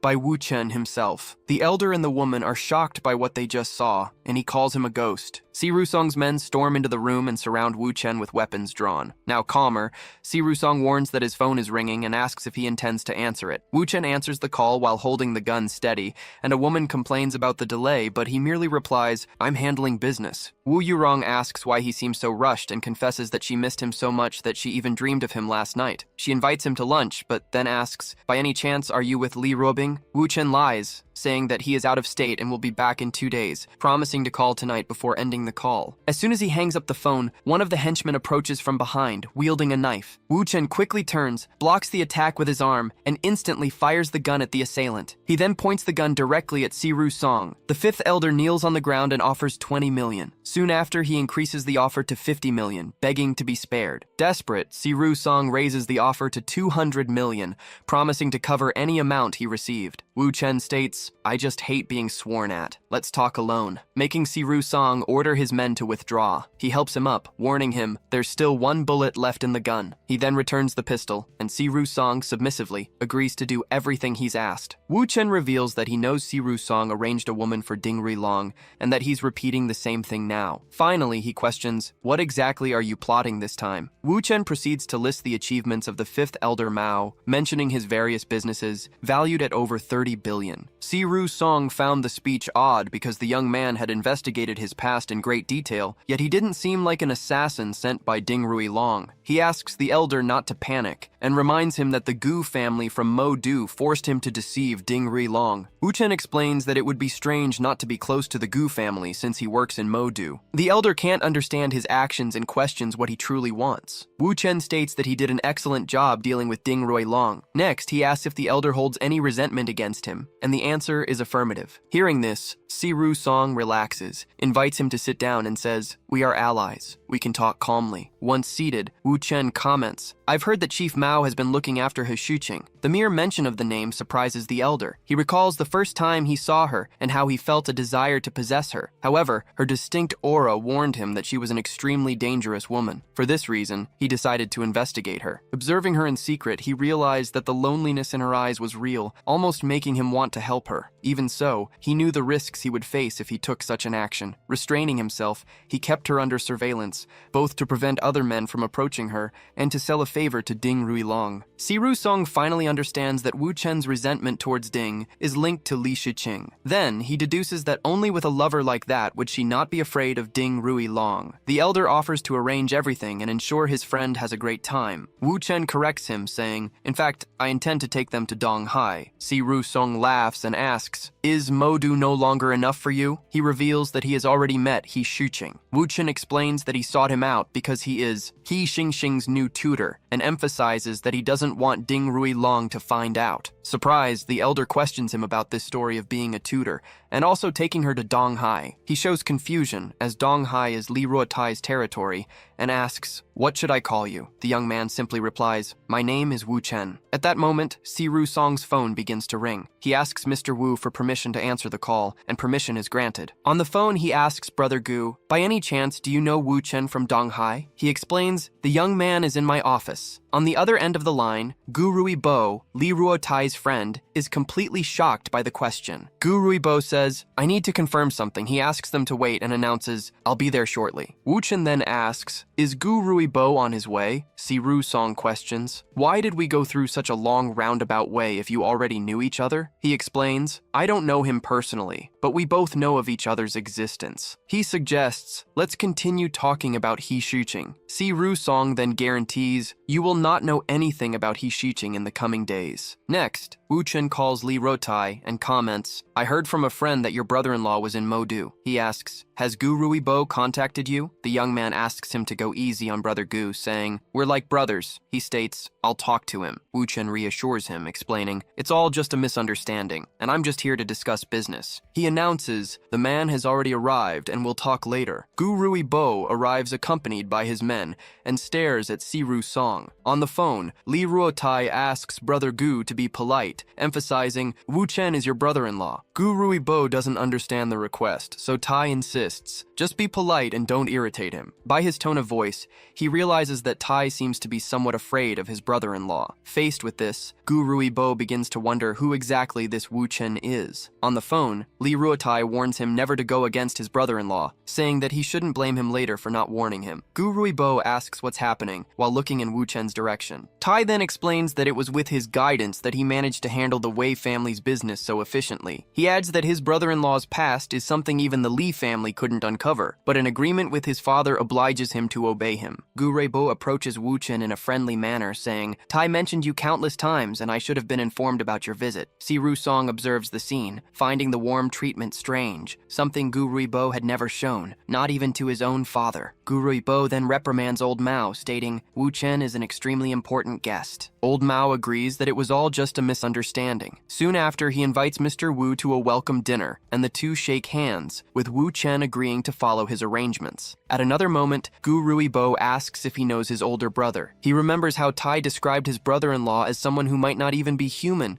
and who could predict the future. Wu Chen then asks, would you like to know how you can defeat your own brother? Surprised, Gu Ruibo questions, what do you really think about that, Mr. Wu? Both belong to the third generation of the Gu family, our business rivals, and are known as the family's twin stars. He ponders that all of that could be discovered with a simple investigation and wonders if Tai wasn't exaggerating. Still, Wu Chen states, it's not a lack of opportunity, but rather if you would have the courage to seize it. Gu Ruibo considers those words inappropriate, as he knows the relationship he has with his brother well. Wu Chen takes a sip of his drink and explains, it's not about family matters, but just business, so you can become richer and more successful. Gu Ruibo then asks what he would need to do, and if it would be related to the mentioned audacity. At that moment, Wu Chen reveals that the answer is Ding Rui Long, leaving Gu Ruibo visibly surprised. The young man realizes that the intention is to use him to kill with a borrowed knife. This would put the Gu and Ding families in direct conflict, while the Ding family would have no reason to bother him. Thus, he could enjoy all the time he wanted with Li Ruobing. On the other hand, the Gu family could end up destroying itself in the process. Remembering Wu Chen's words about doing business,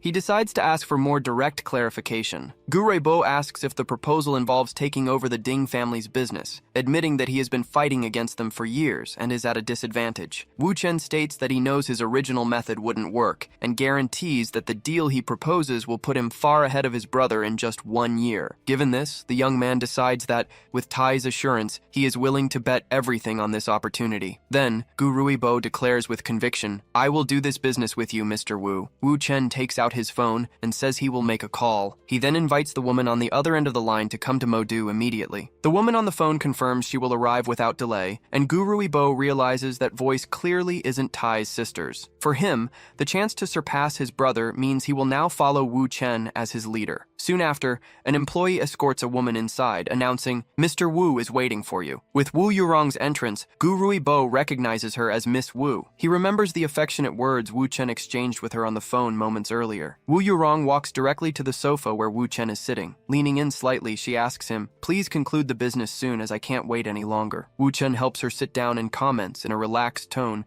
about Sister Rong's recent stumbles. She greets Boss Gu, who immediately returns the greeting. Finally, he continues observing the scene, curious to find out what the proposed business will be. Wu Chen states that since everyone is on the same side, he will get straight to the point. He then explains the plan for Wu Yurong to withdraw her assets from businesses linked to the Ding family. About an hour later, Si Rusong comments that the plans are meticulous and says he will make a call to have the files brought over, while he and Gu Ruibo go out for a smoke. Wu Yurong observes how efficient Wu Chen was in bringing her a business partner without prior notice. He merely asks if she is dissatisfied. Satisfied, she asks how she could thank him, but he replies that it's all part of the plan and that she was lucky to have met him at that moment. Wu Yurong stands up and asks him to spare her his lies. Soon after, she sits on his lap, insisting that he admit he did it for her. Leaning in even closer, she asks if he intends to let Gu Ruibo know about their relationship. Wu Chen replies that there's no need to tell, but adds that he also sees no problem if he finds out by chance. She then asks if, in fact, he fears that a leak would affect both him and Li. Outside, Gu Ruibo reacts to what he sees on his phone screen. He confirms to himself that he isn't mistaken, and that she really is with Wu Chen. He then begins to wonder if this is the same Wu Yurong he knew. Gu Ruibo recalls a ball where he saw people talking to his father, making equal efforts to please her. Even his uncle had said he would divorce immediately if she agreed to marry him. He then questions how such a woman ended up with Wu Chen, Chen, a young man of only 22, and concludes that anyone capable of handling her must be extraordinary. Faced with this, Gu Ruibo understands Tai's words and turns to the guests, suggesting they order dinner since they had almost forgotten about the meal. Wu Chen's phone rings and he answers, asking what happened. Speaking with Ruobing, Gu Ruibo realizes it's Tai's sister and Wu Chen's real girlfriend, wondering about Wu Chen's intention in putting the call on speakerphone. Li Ruobing asks if he's still busy and why he can't say what he's doing in Modu, but he just replies that he's busy and they'll talk later. Wu Yurong approaches Wu Chen and asks, "Is that Miss Li?" Gu Ruibo despairs, wondering if this would be a declaration of war against the official girlfriend. Over the phone, Li Ruobing asks if Wu Yurong went to Modu with him, and he confirms that he called her for serious business, offering her the chance to speak directly with Wu Yurong. Gu Ruibo feels that the situation is worse than if he himself had been caught cheating. Li Ruobing then tells herself that she will forgive him because it's work,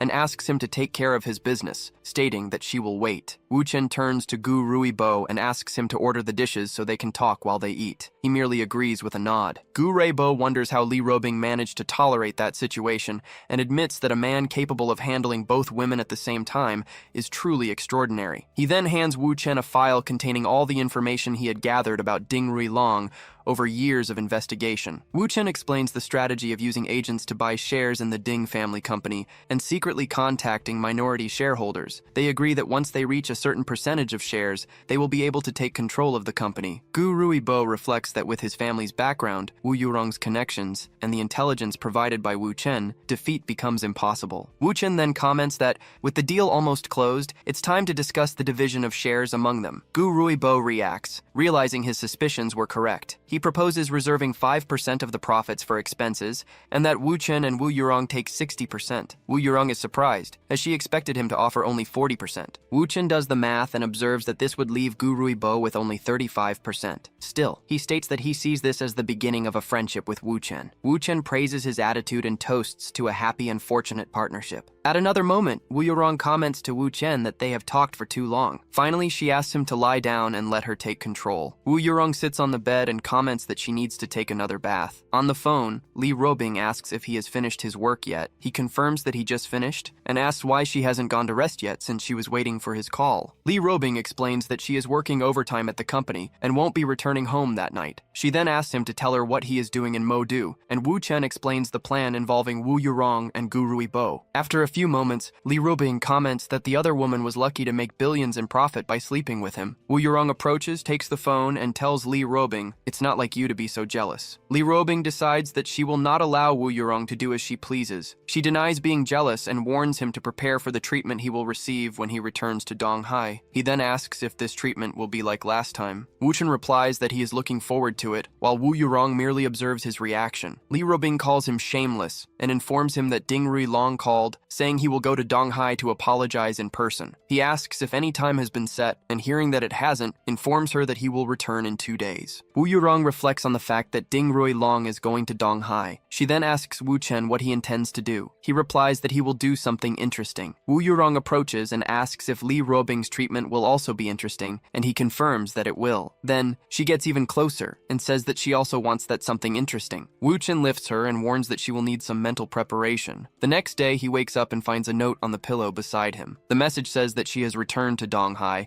and reminds him to go treat her. Then, he picks up his phone and comments that it's a good time to meet He Shuqing. Wu Chen exchanges messages with her, and the two agree to meet at her house in Dongpu. He arrives at a residential area near New Century Park. A young girl passes by him, and he recognizes her as He Xingxing. He then calls her by name. The young girl turns around and asks who he is, and if by any chance she knows him. He Shuqing runs down the street, calling for Xingxing and asking her not to run away. The young girl hides behind Wu Chen and gestures for him to remain silent. She then kneels and pleads with him to do her a favor. He Shuqing approaches and asks if he saw her 14-year-old daughter, who just ran off. Wu Chen merely clears his throat before saying anything. Soon after, He Shuqing finds her hidden daughter and pulls her by her clothes, asking if she is playing hide-and-seek with her. With her hand on the girl's shoulder, she thanks Wu Chen for his help. He replies that it was nothing and asks if the argument between the two was because of a drawing. He Shuqing confirms, surprised, and wonders how he knows about about that, about them, and about the drawing. Then, Wu Chen reveals that he is Mr. Xing Chen, the person who has been receiving Xing Xing's sketches. He then formally introduces himself as Wu Chen, and both shake hands. He Shuqing introduces her daughter and asks her to greet the teacher, but the girl realizes there is no escaping now. The mother apologizes for her daughter's behavior and invites Wu Chen upstairs to talk. Once inside the house, she invites him to lunch, and he accepts. He Shuqing asks him to sit down or observe the gallery, explaining that she will be in the kitchen. Wu Chen then turns to admire the art gallery. At that moment, He Xing Xing falls to the floor and questions him. "You hit me." He Xing Xing asks if the teacher finds that funny, but he continues to observe her in silence. Next, she prepares for the next act. Leaning against the door, she asks the teacher not to do that. Soon after, she asks if he isn't even a little scared yet. He questions why he should be afraid since she's the one acting strangely, and the girl threatens to call her mother. Wu Chen asks if she really thinks her mother would believe that someone who just met her would suddenly attack her. She reminds him that there isn't a boy in her class who isn't infatuated with her. Then she states that she can tell exactly what everyone is thinking and doesn't believe he's any different. The young woman stands up and declares that no mother would go against her own daughter, demanding that he leave and give up being her teacher. However, Wu Chen replies that he won't leave because he never gives in to threats. Then, she calls for her mother, who asks from the other room what happened. Wu Chen reveals that his phone was recording the entire conversation. The girl realizes the recording is still ongoing. He Shuqing appears at the door and asks her daughter why she called her. Trying to change the subject, Xing Xing says she just wanted to ask for ribs for lunch. Her mother asks if that's all,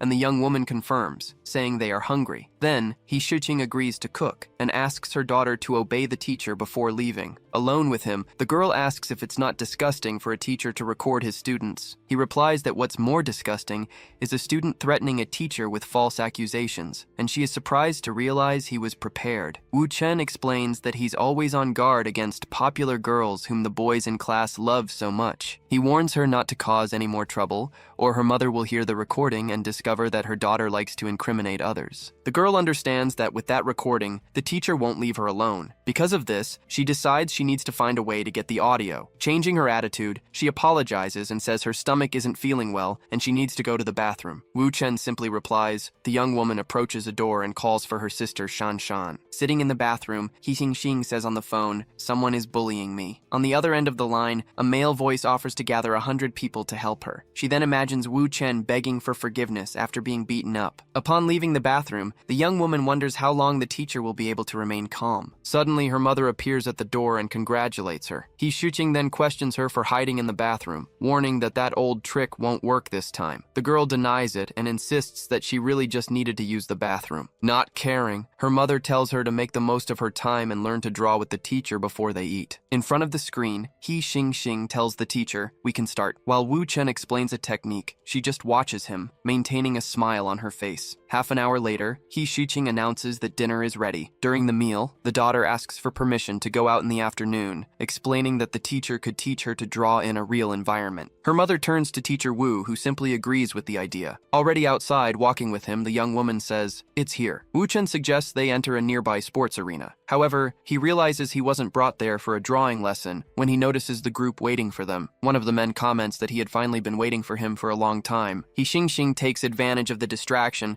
and without delay, hands the bag to Wu Chen. Then, she waves to the group, greeting both Sister Shan Shan and Big Brother Qi. The young woman asks why so many people were called, but Qi replies, "I wanted to see the idiot who dared to bully you." Soon after, one of the men points at Wu Chen and calls him brave for having the audacity to mess with Shin Shin. Other members of the group mock him, saying he's so scared he can barely move. The leader then orders his men to attack. He then turns to Shin Shin and asks what she wants to be done. In the background, one of the men recognizes Mr. Wu and decides that he needs to inform his boss as quickly as possible. The leader comments that she is too kind, and therefore he tells Wu Chen to kneel and apologize before he counts to 3. However, Wu Chen calls him Mao Qi and asks, "Does your family know how amazing you are on the streets?" Annoyed by the provocation, Mao Qi curses at him. "Bastard!" In an aggressive tone, he questions his audacity, but the reply comes coldly. Why talk about bullying children instead of just fighting? Faced with this, Mao Qi stares at him, wanting to know who he really is. Meanwhile, the other men comment, "He's good at pretending." They wonder when the fight will finally begin. Mao Qi states, "I've never seen anyone so arrogant in front of me. He orders his brothers to attack. At that moment, his phone suddenly rings, and he recognizes his father's ringtone asking for a minute of silence. Wu Chen comments, "You're lucky." He suggests that he use the time to say his last words. The call is answered, and his father immediately asks about the troubles he's been causing. He then asks if anything was done against Mr. Wu, and if he brought a bunch of people to the park, but Mao Qi doesn't understand anything. In response, he states, "I haven't done anything yet." His father orders him not to do anything, reminding him, even Uncle Gu treats him like his own father. Mao Qi confirms that Mr. Wu is present, and then receives the order to pass the phone. Turning to Wu Chen, he explains, "My father wants to talk to you." The other members of the group watch, completely confused by the situation. Wu Chen answers the call and greets Chief Mao. On the other end of the line, Mao Qi's father explains that it was all a misunderstanding and asks for forgiveness for his son's foolishness. Wu Chen replies, "It's all right." Chief Mao thanks him and promises to discipline his son. The call ends with the justification that there is still much to do. Soon after, the cell phone is returned to Mao Qi, accompanied by the question of whether the fight will still happen, but he quickly apologizes, saying, "I didn't know about the friendship between you two." Mao Qi's men exchange glances, not understanding what happened or how that kid ended up becoming their uncle. The girls watch from afar, and curious, one of them asks, "How did Big Brother Qi call the teacher?" Xing Xing replies, "He seemed to have said, 'Uncle Wu.'" Mao Qi shouts at his own men, ordering them,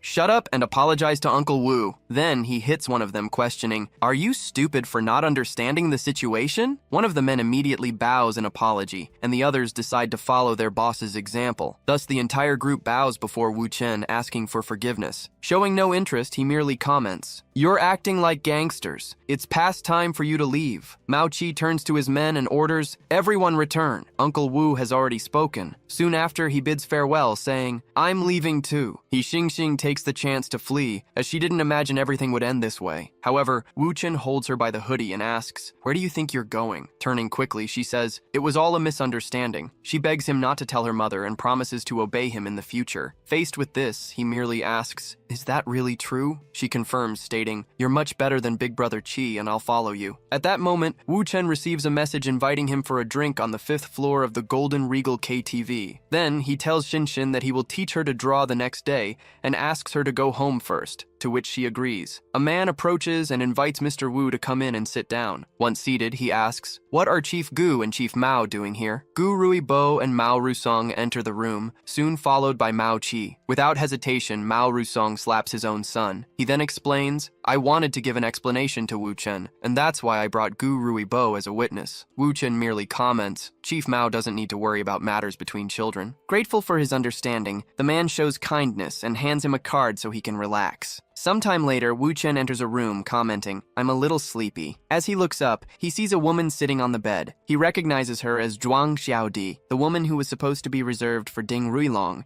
and considers the situation quite interesting. Zhuang Xiaodi turns around, surprised, and asks, "Are you Mr. Wu?" She then approaches and offers to help him undress, commenting, "You look tired." Shortly after, she suggests he take a bath and points to the bathroom, to which Wu Chen agrees. While he is in the bathtub, Zhuang Xiaodi enters and asks, "Is the water temperature pleasant?" He replies, "I believe so." Then she offers, "I'll get in the bathtub and rub your back." Already in the water, Wu Chen asks, "Are you Xiaodi?" The girl is surprised he knows her name. He states, "Not only do I know your name, but I also understand how you feel seeing me." This confuses her. He then questions, "Aren't you a little happy?" Shortly after, he adds, "That's because I'm not the pot-bellied old man you imagined meeting." Wu Chen touches her chin and comments, "I know you've never had a boyfriend. How do you intend to serve me without experience?" A flashback reveals that her parents had accumulated a debt of over 5.7 million yuan, living in despair because of creditors. For that reason, Zhuang Xiaodi started working 3 jobs every day whenever she wasn't at school. Even after years of saving, she discovers that her parents' debt had increased to over 8 million due to loan sharks. Still in the flashback, a man offers her a deal to clear her family's debts if she agreed to serve a big shot. Back in the present, she decides she will do her best to fulfill the boss's order,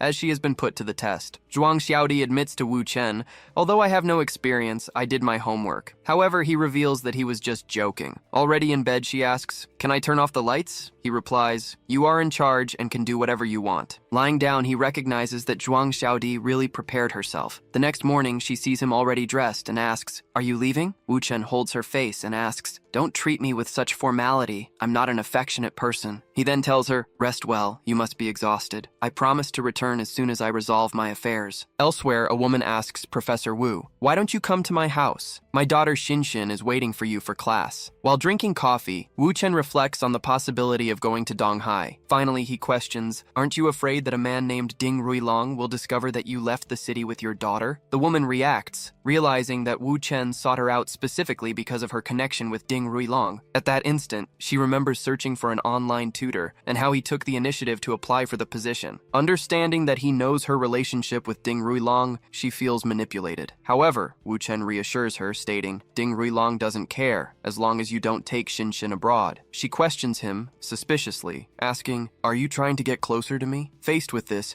Wu Chen changes the subject and suggests, "Let's talk about Dong Yuan Tao." The mere mention of the name makes her react immediately. Then, he proposes, "Let's continue this conversation elsewhere." As they walk toward a hotel, she wonders why he is taking her there to discuss that matter. At the reception, the attendant asks, "Is there a reservation?" Wu Chen responds, "No, I'd like an executive suite." After the employee confirms availability, he asks for just one room. She then requests their identification documents and informs them that the suite is on the 16th floor. Already inside the elevator, the woman asks, "Why did you choose this place?" Wu Chen responds, "It's safe here and guarantees privacy." Annoyed, she confronts him, questioning, "Can't men act like normal people?" He gestures for her to be quiet and states, "We'll talk properly once we get into the room." Inside the room, Wu Chen invites her to come in and sit down, asking why she is still standing. He then sits on the bed and asks why she is still crying. The woman accuses him, saying, "You are not the gentleman I imagined, and deep down, you are no different from the others." Wu Chen replies, "There has been a misunderstanding and you don't need to apologize." But she provokes him, saying, "Do whatever you want." Lifting her dress, she asks him, "Finish it quickly and never look for me again." Facing this, he reprimanded her, saying, "You don't know who I am or why I contacted you. What would Jinshin think seeing you like that?" She confronted him, asking, "Why did you hug me? Dare you to say it wasn't intentional?" Wu Chen admitted, "The hug was on purpose." She said, "Finish what you came to do and leave." He then revealed, all of this was done deliberately because of Ding Ruilong. With his hands raised, he tried to calm her, saying, "Ding Ruilong is not here. Please get dressed so we can talk." Now more composed, she asked, "What did you want to show?" Wu Chen explained, "The hallway surveillance camera recorded an image of me hugging you as we entered the room." He invited her again, "Please sit down so we can talk." The woman settled on the edge of the bed. Wu Chen explained, "Ding Ruilong is investigating your steps and will see the recordings of us entering the hotel together. Imagine what that could provoke." He Shiqing reacted to the explanation, visibly shaken. She then questioned, "Do you hold a grudge against Ding Ruilong? I think you are taking things too far." With a slight smile, Wu Chen just asked, "Do you know Li Ruobing?" The woman confirmed, "Yes." He stated, "Li Ruobing is my woman." Wu Chen continued, saying, "In the end, one of us will have to die. Not just me, but my entire family will be involved." He proposed, "If you testify to the Dong family that Ding Ruilong killed Dong Yuan Tao, the families will go to war." He added, "I already have an agreement with the Li family to break ties with the Ding family. I just need you to go to Donghai with Xinshin." Wu Chen extended his hand and said, "A free life awaits you, Miss He Shiqing." With a determined look, she accepted and stated, "I wish Ding Ruilong to die as soon as possible." Then, He Shiqing approached and suggested, "Instead of faking it, let's give Ding Ruilong a real reason." She kissed him and invited him, "Let's really consummate this." Wu Chen interrupted her, saying, "We don't need to go that far. What would Xinshin do if she found out he killed her own biological father?" He Shiqing immediately agreed, stating, "Xinshin cannot know anything." Wu Chen reinforced, "The girl must be kept away from everything. I propose sending you two abroad after the testimony, where I will continue to teach her." He Shiqing interrupted him and said, "I accept, but I have a request." While pulling her dress strap, she stated, "I want to truly betray Ding Ruilong, not just pretend." He stopped her, saying, "That would complicate the situation. You need to remain rational to cooperate with me." 2 hours later, Wu Chen puts on his jacket,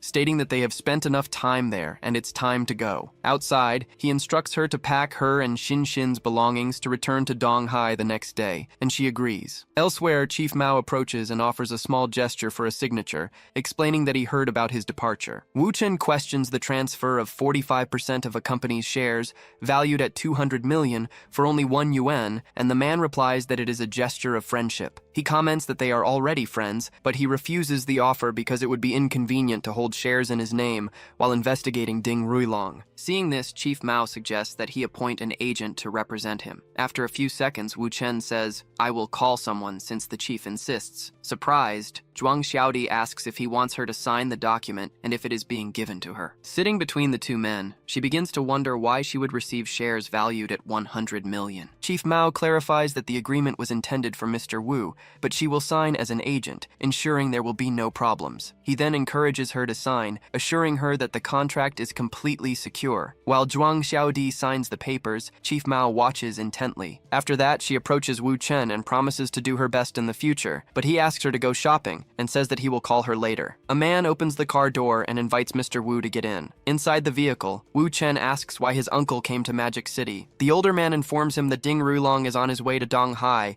and asks him about his plans. Seeing this, Wu Chen asks what his uncle expects him to do about it. He reveals that he knows about the recent attack and that Bing Bing was almost injured, but states that Ding Rulong cannot die in Donghai right now. Wu Chen assures him that his uncle's request will be respected, although he cannot promise that Ding Rulong will come out unharmed if he dares to go there. The elder agrees, leaving everything under his responsibility as long as Ding Rulong does not die in the city. Wu Chen says goodbye, stating that he needs to resolve other matters and that they will meet another time. As he walks beside Zhuang Xiaodi, his phone begins to ring. He answers the call, greeting Miss Li. On the other end of the line, the woman asks when he will return to Donghai, while Zhuang Xiaodi slightly pulls his sleeve. Wu Chen replies that he will return the next day and expects to arrive around noon, adding, however, that he will bring 3 people with him. The woman asks who these people are, and he replies that she will find out as soon as she sees them. Li Ruobing asks if they are women, and, after confirmation, asks if there is anyone else, receiving a negative. With a face full of surprise,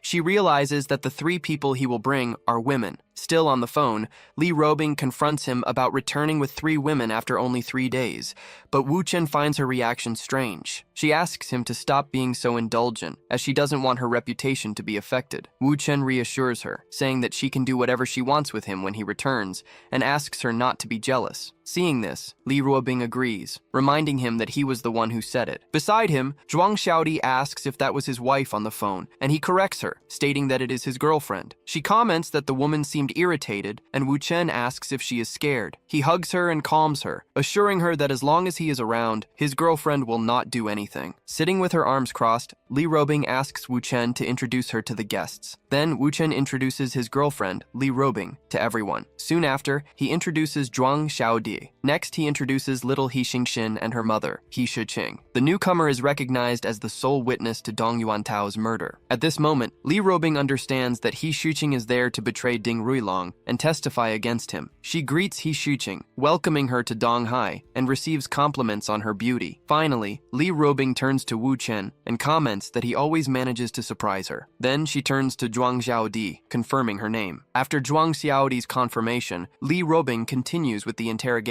The host then asks the young woman's age. She replies with some caution that she is 21 years old. Li Ruobing approaches, calls her little sister, and comments that her nervousness is much better than that of people who don't understand the rules. Sensing the atmosphere, Wu Chen intervenes. He says he is tired from the trip and asks Jinxin to go play for a bit. Alone with He Shiqing, Li Ruobing directly asks her if she slept with Wu Chen. Noticing the other's reaction, she concludes that the answer is affirmative. He Shiqing quickly apologizes, explaining that she took the initiative as a form of retaliation against Ding Rulong. She adds that she is on medication and has no intention of causing any trouble for the couple. Li Ruobing reassures her, stating that she doesn't blame her, as she doesn't believe there's any woman Wu Chen wouldn't sleep with. Given this, she decides it's time to clarify things with the women involved with him. With her arms crossed, she announces that he and her daughter will stay for dinner, while she and Zhuang Xiaodi will go out to eat. Wu Chen merely agrees, saying, "I will do whatever you decide." Later, as the two are leaving, they end up surrounded by a group of men who greet Mr. Wu. He comments to Li Ruobing that this was what he was talking about, but she states that she is not in the mood to discuss. 2 women approach and greet the couple,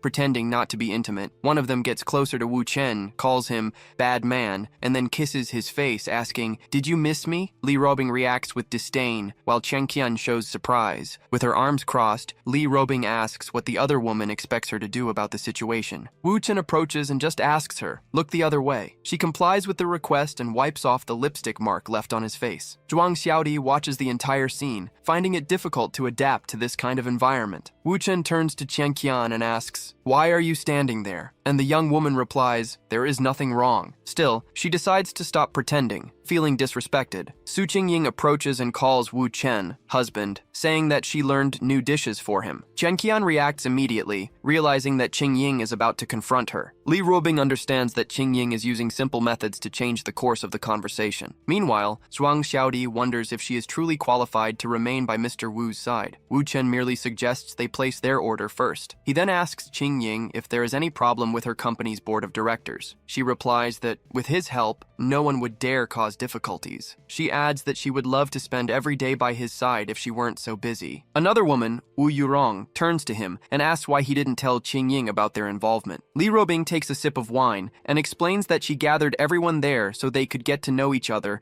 and avoid unnecessary problems in the future. At that moment, she realizes that she will hardly have a chance to ask Qingying for help in dealing with Wu Yurong. Wu Yurong asks if all that effort is just for everyone to recognize her as the official girlfriend. Li Ruobing replies that the responsibility is all of theirs. Another woman comments, surprised, that she didn't expect even the legendary career-focused businesswoman Mrs. Wu to be involved. Wu Yurong replies that she couldn't help it, as Mr. Wu is someone very special. She adds that Chen Qian, still a student, also surprised her. Chen Qian states that she met Wu Chen even before Qingying. Given this, Li Ruobing declares, since Chen Qian met him first, in the future, everyone should call her Sister Zhao. Su Qingying suggests that now that the position of the eldest sister has been defined, they should also organize the other positions. Chen Qian states that she doesn't care about the rest, as long as she's not treated as the youngest, since she was the first to meet Wu Chen. She then hugs Li Ruobing and asks, please decide for me in the future. The other woman agrees, calling her Sister Zhao. Then Wu Yurong approaches Wu Chen and asks where he intends to sleep that night. Zhuang Xiaodi observes the scene,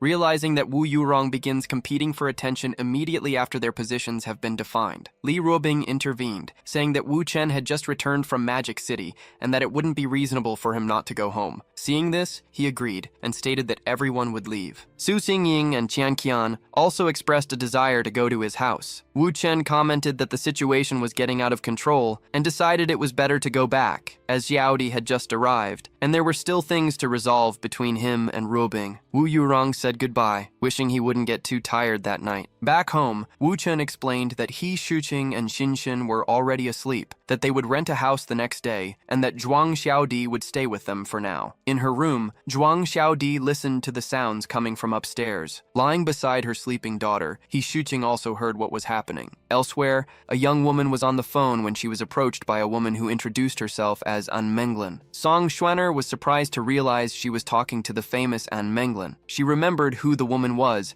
and asked if she was really being sought after by her. An Menglan said, I really liked your music. She invited her to go to her company for a talk if she didn't have a contract with anyone. Then, she asked if Song Xuaner could introduce her to Mr. Wu Chen, whom she also wanted to meet. The young woman agreed to get in touch after speaking with Professor Wu Chen, and shortly after shouted that something big had happened. Song Xuaner told her mother she would be out for a while, and the woman asked Wu Chen what happened to his composer. Wu Yurong decided to accompany them to see what the problem was. At her house, Song Xuaner introduced Senior Wu Chen, whom she had spoken about earlier. She explained that he also studied at Donghai University, and that her mother insisted on meeting him after his music became popular. The woman introduced herself as Wu Yurong, and Wu Chen returned the greeting. She asked his age and, upon hearing he was 22, commented on the age difference with her daughter, and asked if he was a native of Donghai. He replied that he came from a small inland town. Wu Yurong asked what he usually did at home, but Song Xuaner interrupted her, asking why so many questions. Then, the young woman handed a contract to Wu Chen, explaining that his songs had been very successful. She asked him to look at the document while she went to the bathroom. Alone with him,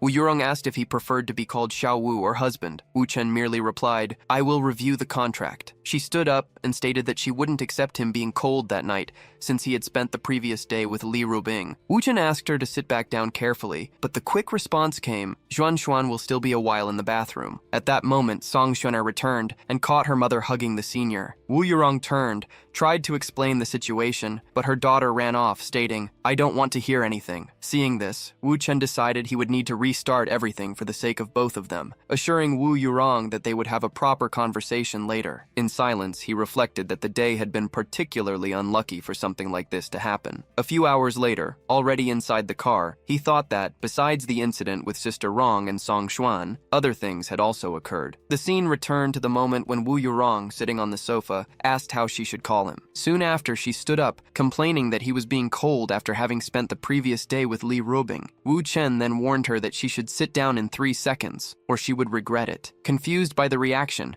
she approached and asked, "What's going on?" He stared at her and made a gesture for her to stop immediately. At that moment, Song Xuaner announced that she had remembered something important to tell the senior and gave up going to the bathroom. Wu Yurong quickly sat back down, narrowly escaping being caught by her daughter, while wondering how Wu Chen had managed to predict that. The young woman then informed the senior that An Menglin wanted to hire her and had also shown interest in hiring him. Upon hearing An Menglin's name, Wu Chen remembered a problematic reincarnation cycle he had with her in the past. Song Xuan asks the senior if she can give his number to An Menglin, and at the same time, suggests they sign a contract together. At that moment, her mother, Wu Yurong, interrupts her to question the decision to sign with the company without having discussed it beforehand. Seeing this, Zhuan approaches, hugs her mother, and pleads with her to let her sign, promising she will take music seriously and that it won't affect her studies. After a moment's thought, Wu Yurong agrees, but imposes the condition of participating in the entire process to know exactly what is happening. Excited by the answer, the young woman celebrates and states that now everything depends on the senior. Sitting at the table, Wu Chen replies that,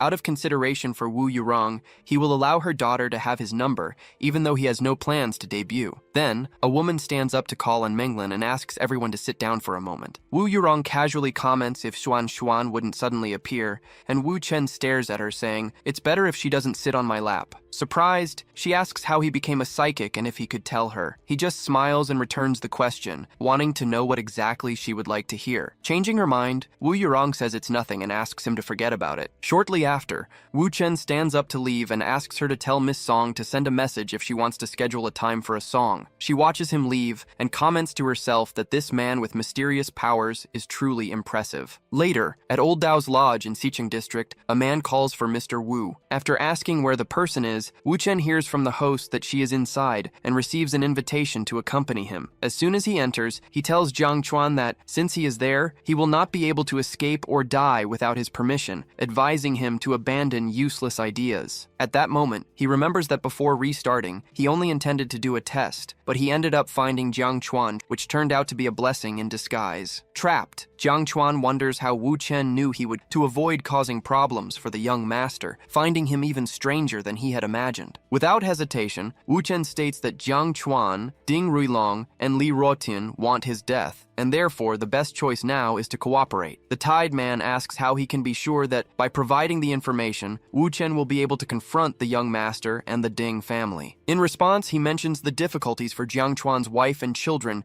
to live in peace in the United States, threatening to cause an accident or hand them over to Ding Ruilong. At that moment, Jiang Chuan realizes that no one from the Ding family knows his relative's address, but he understands that if he doesn't betray the young master, they will die at Wu Chen's hands. Approaching, Wu Chen repeats that the best choice is to follow him, because between him and Ding Ruilong, one of them will certainly die. Jiang Chuan stares at him, sweating coldly and looking extremely exhausted. Wu Chen notices the relief on his face. Then, he orders his men to release the ropes and take care of him, making it clear that he will remain there for now. The two readily agree and assure Mr. Wu that there is no need to worry. Checking his phone, Wu Chen sees that it is 4:15 and deduces that the two people he is waiting for must already be on their way to the cafe on Jingyang Street. 20 minutes later, he waits, sitting at a table in the cafe. A couple arrives punctually, and he observes them carefully, commenting to himself, "Not bad at all." In the video, a man asks if the woman will return home, while she replies that she needs to go because old Hu would get suspicious if she didn't show up. In a cautious tone, he asks if her husband suspected anything, but she denies it, explaining that there was just a casual question about his wife. The man then reveals that he hit his own wife during their last fight, causing the woman to ask if she suspects anything. Before she can continue, he interrupts her,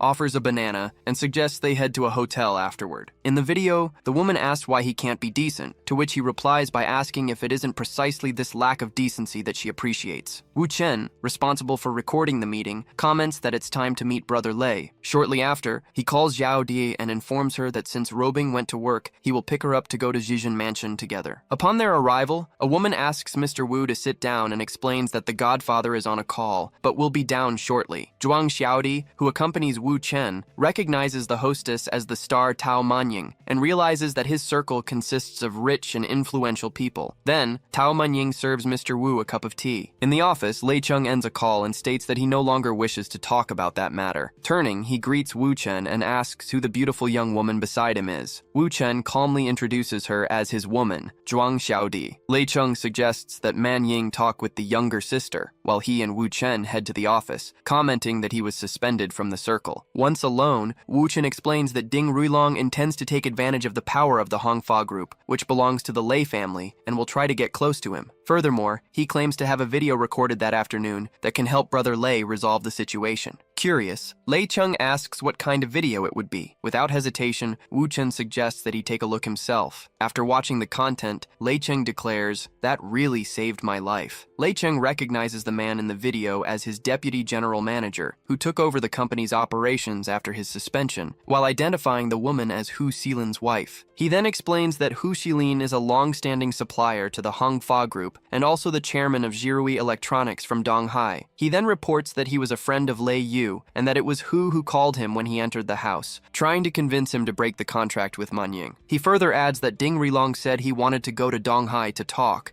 and that the losses resulting from the breach of contract would be compensated by the Ding family. Wu Chen comments that Ding Rilong does not give up on destroying the merits of Huankai Cosmetics, and at the same time praises Brother Lei's good strategy of alternating pressure and concessions. Indignant, Lei Chung refuses to pay attention to it, and states that no one will ruin what was promised to Man Ying. Finally, he declares that they are trying to treat him like a monkey, but he makes it clear that he will not allow it. Meanwhile, Tao Man Ying asks Zhuang Xiaodi why she seems reluctant to leave and how long she has been with Mr. Wu. Zhuang replies, "It hasn't even been a few days." Tao advises her to be careful, as Mr. Wu's girlfriend, Li Robing, is not an easy person to deal with, but the young woman assures her that she is great and has been kind to her. Tao Manying comments that seeing Miss Zhuang reminds her of herself when she started following her godfather, and therefore advises her to be more proactive. She explains that to win a man's heart, one should not listen to the internet, as there are countless key points to understand. Then she comforts her, saying, "I cannot let you suffer like that, and I will teach you better later." Then she turns to the stairs and informs her godfather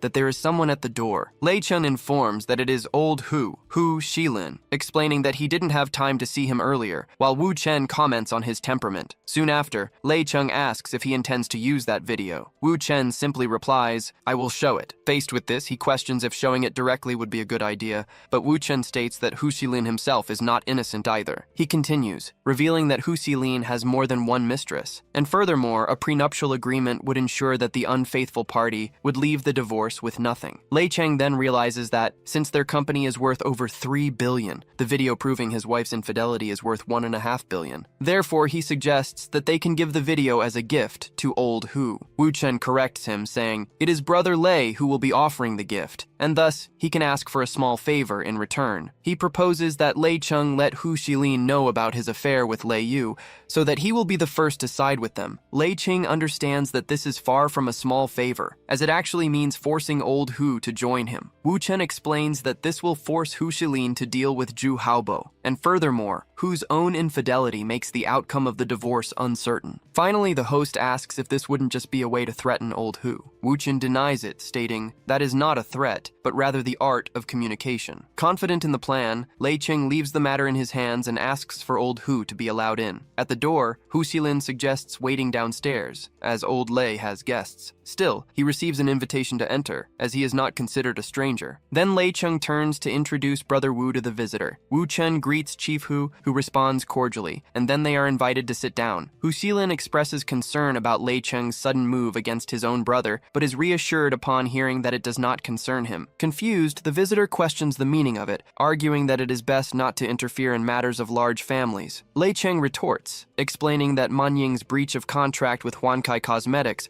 would eventually destroy her. Hu Xilin suggests that Miss Tao feign an injury to avoid embarrassment, but Lei Cheng denies any friendship with Li Robing. Intrigued, the man asks why he is getting involved with Huankai Cosmetics, receiving the answer that it is all because of his brother. At this moment, it is revealed that Li Robing is Wu Chen's girlfriend. Surprised, Hu Xilin turns and asks, "Are you in fact Wu Chen?" He then realizes that the entire plan to deceive Li Robing has been completely exposed. He abruptly stands up and accuses old Lei of having deliberately deceived him. Lei Cheng thinks to himself that it's almost time to stir up the situation even more so that Brother Wu can enter the scene. Hu Shilin addresses Wu Chen, admitting, "You must have heard me ask old Lei to deceive Miss Li." Wu Chen affirms that he understands Chief Hu's good intentions, but reveals that the true mastermind behind the car accident 10 years ago was Lei Yu. He then invites him to watch the video recorded that same afternoon. He explains that Zhu Haobo is a confidant of Lei Yu, and therefore it is only a matter of time until he incites Hu's wife to take his property. Lei Cheng agrees with Brother Wu and advises Hu not to argue with his wife, suggesting instead that he send his mistresses abroad for a period. Upon hearing this, Hu Xilin wonders how old Lei found out about the mistress and when the information leaked. Wu Chen continues, saying, "Now, all that remains is to confirm if Lei Yu is the mastermind, because after that, it will be Zhu Haobo's turn."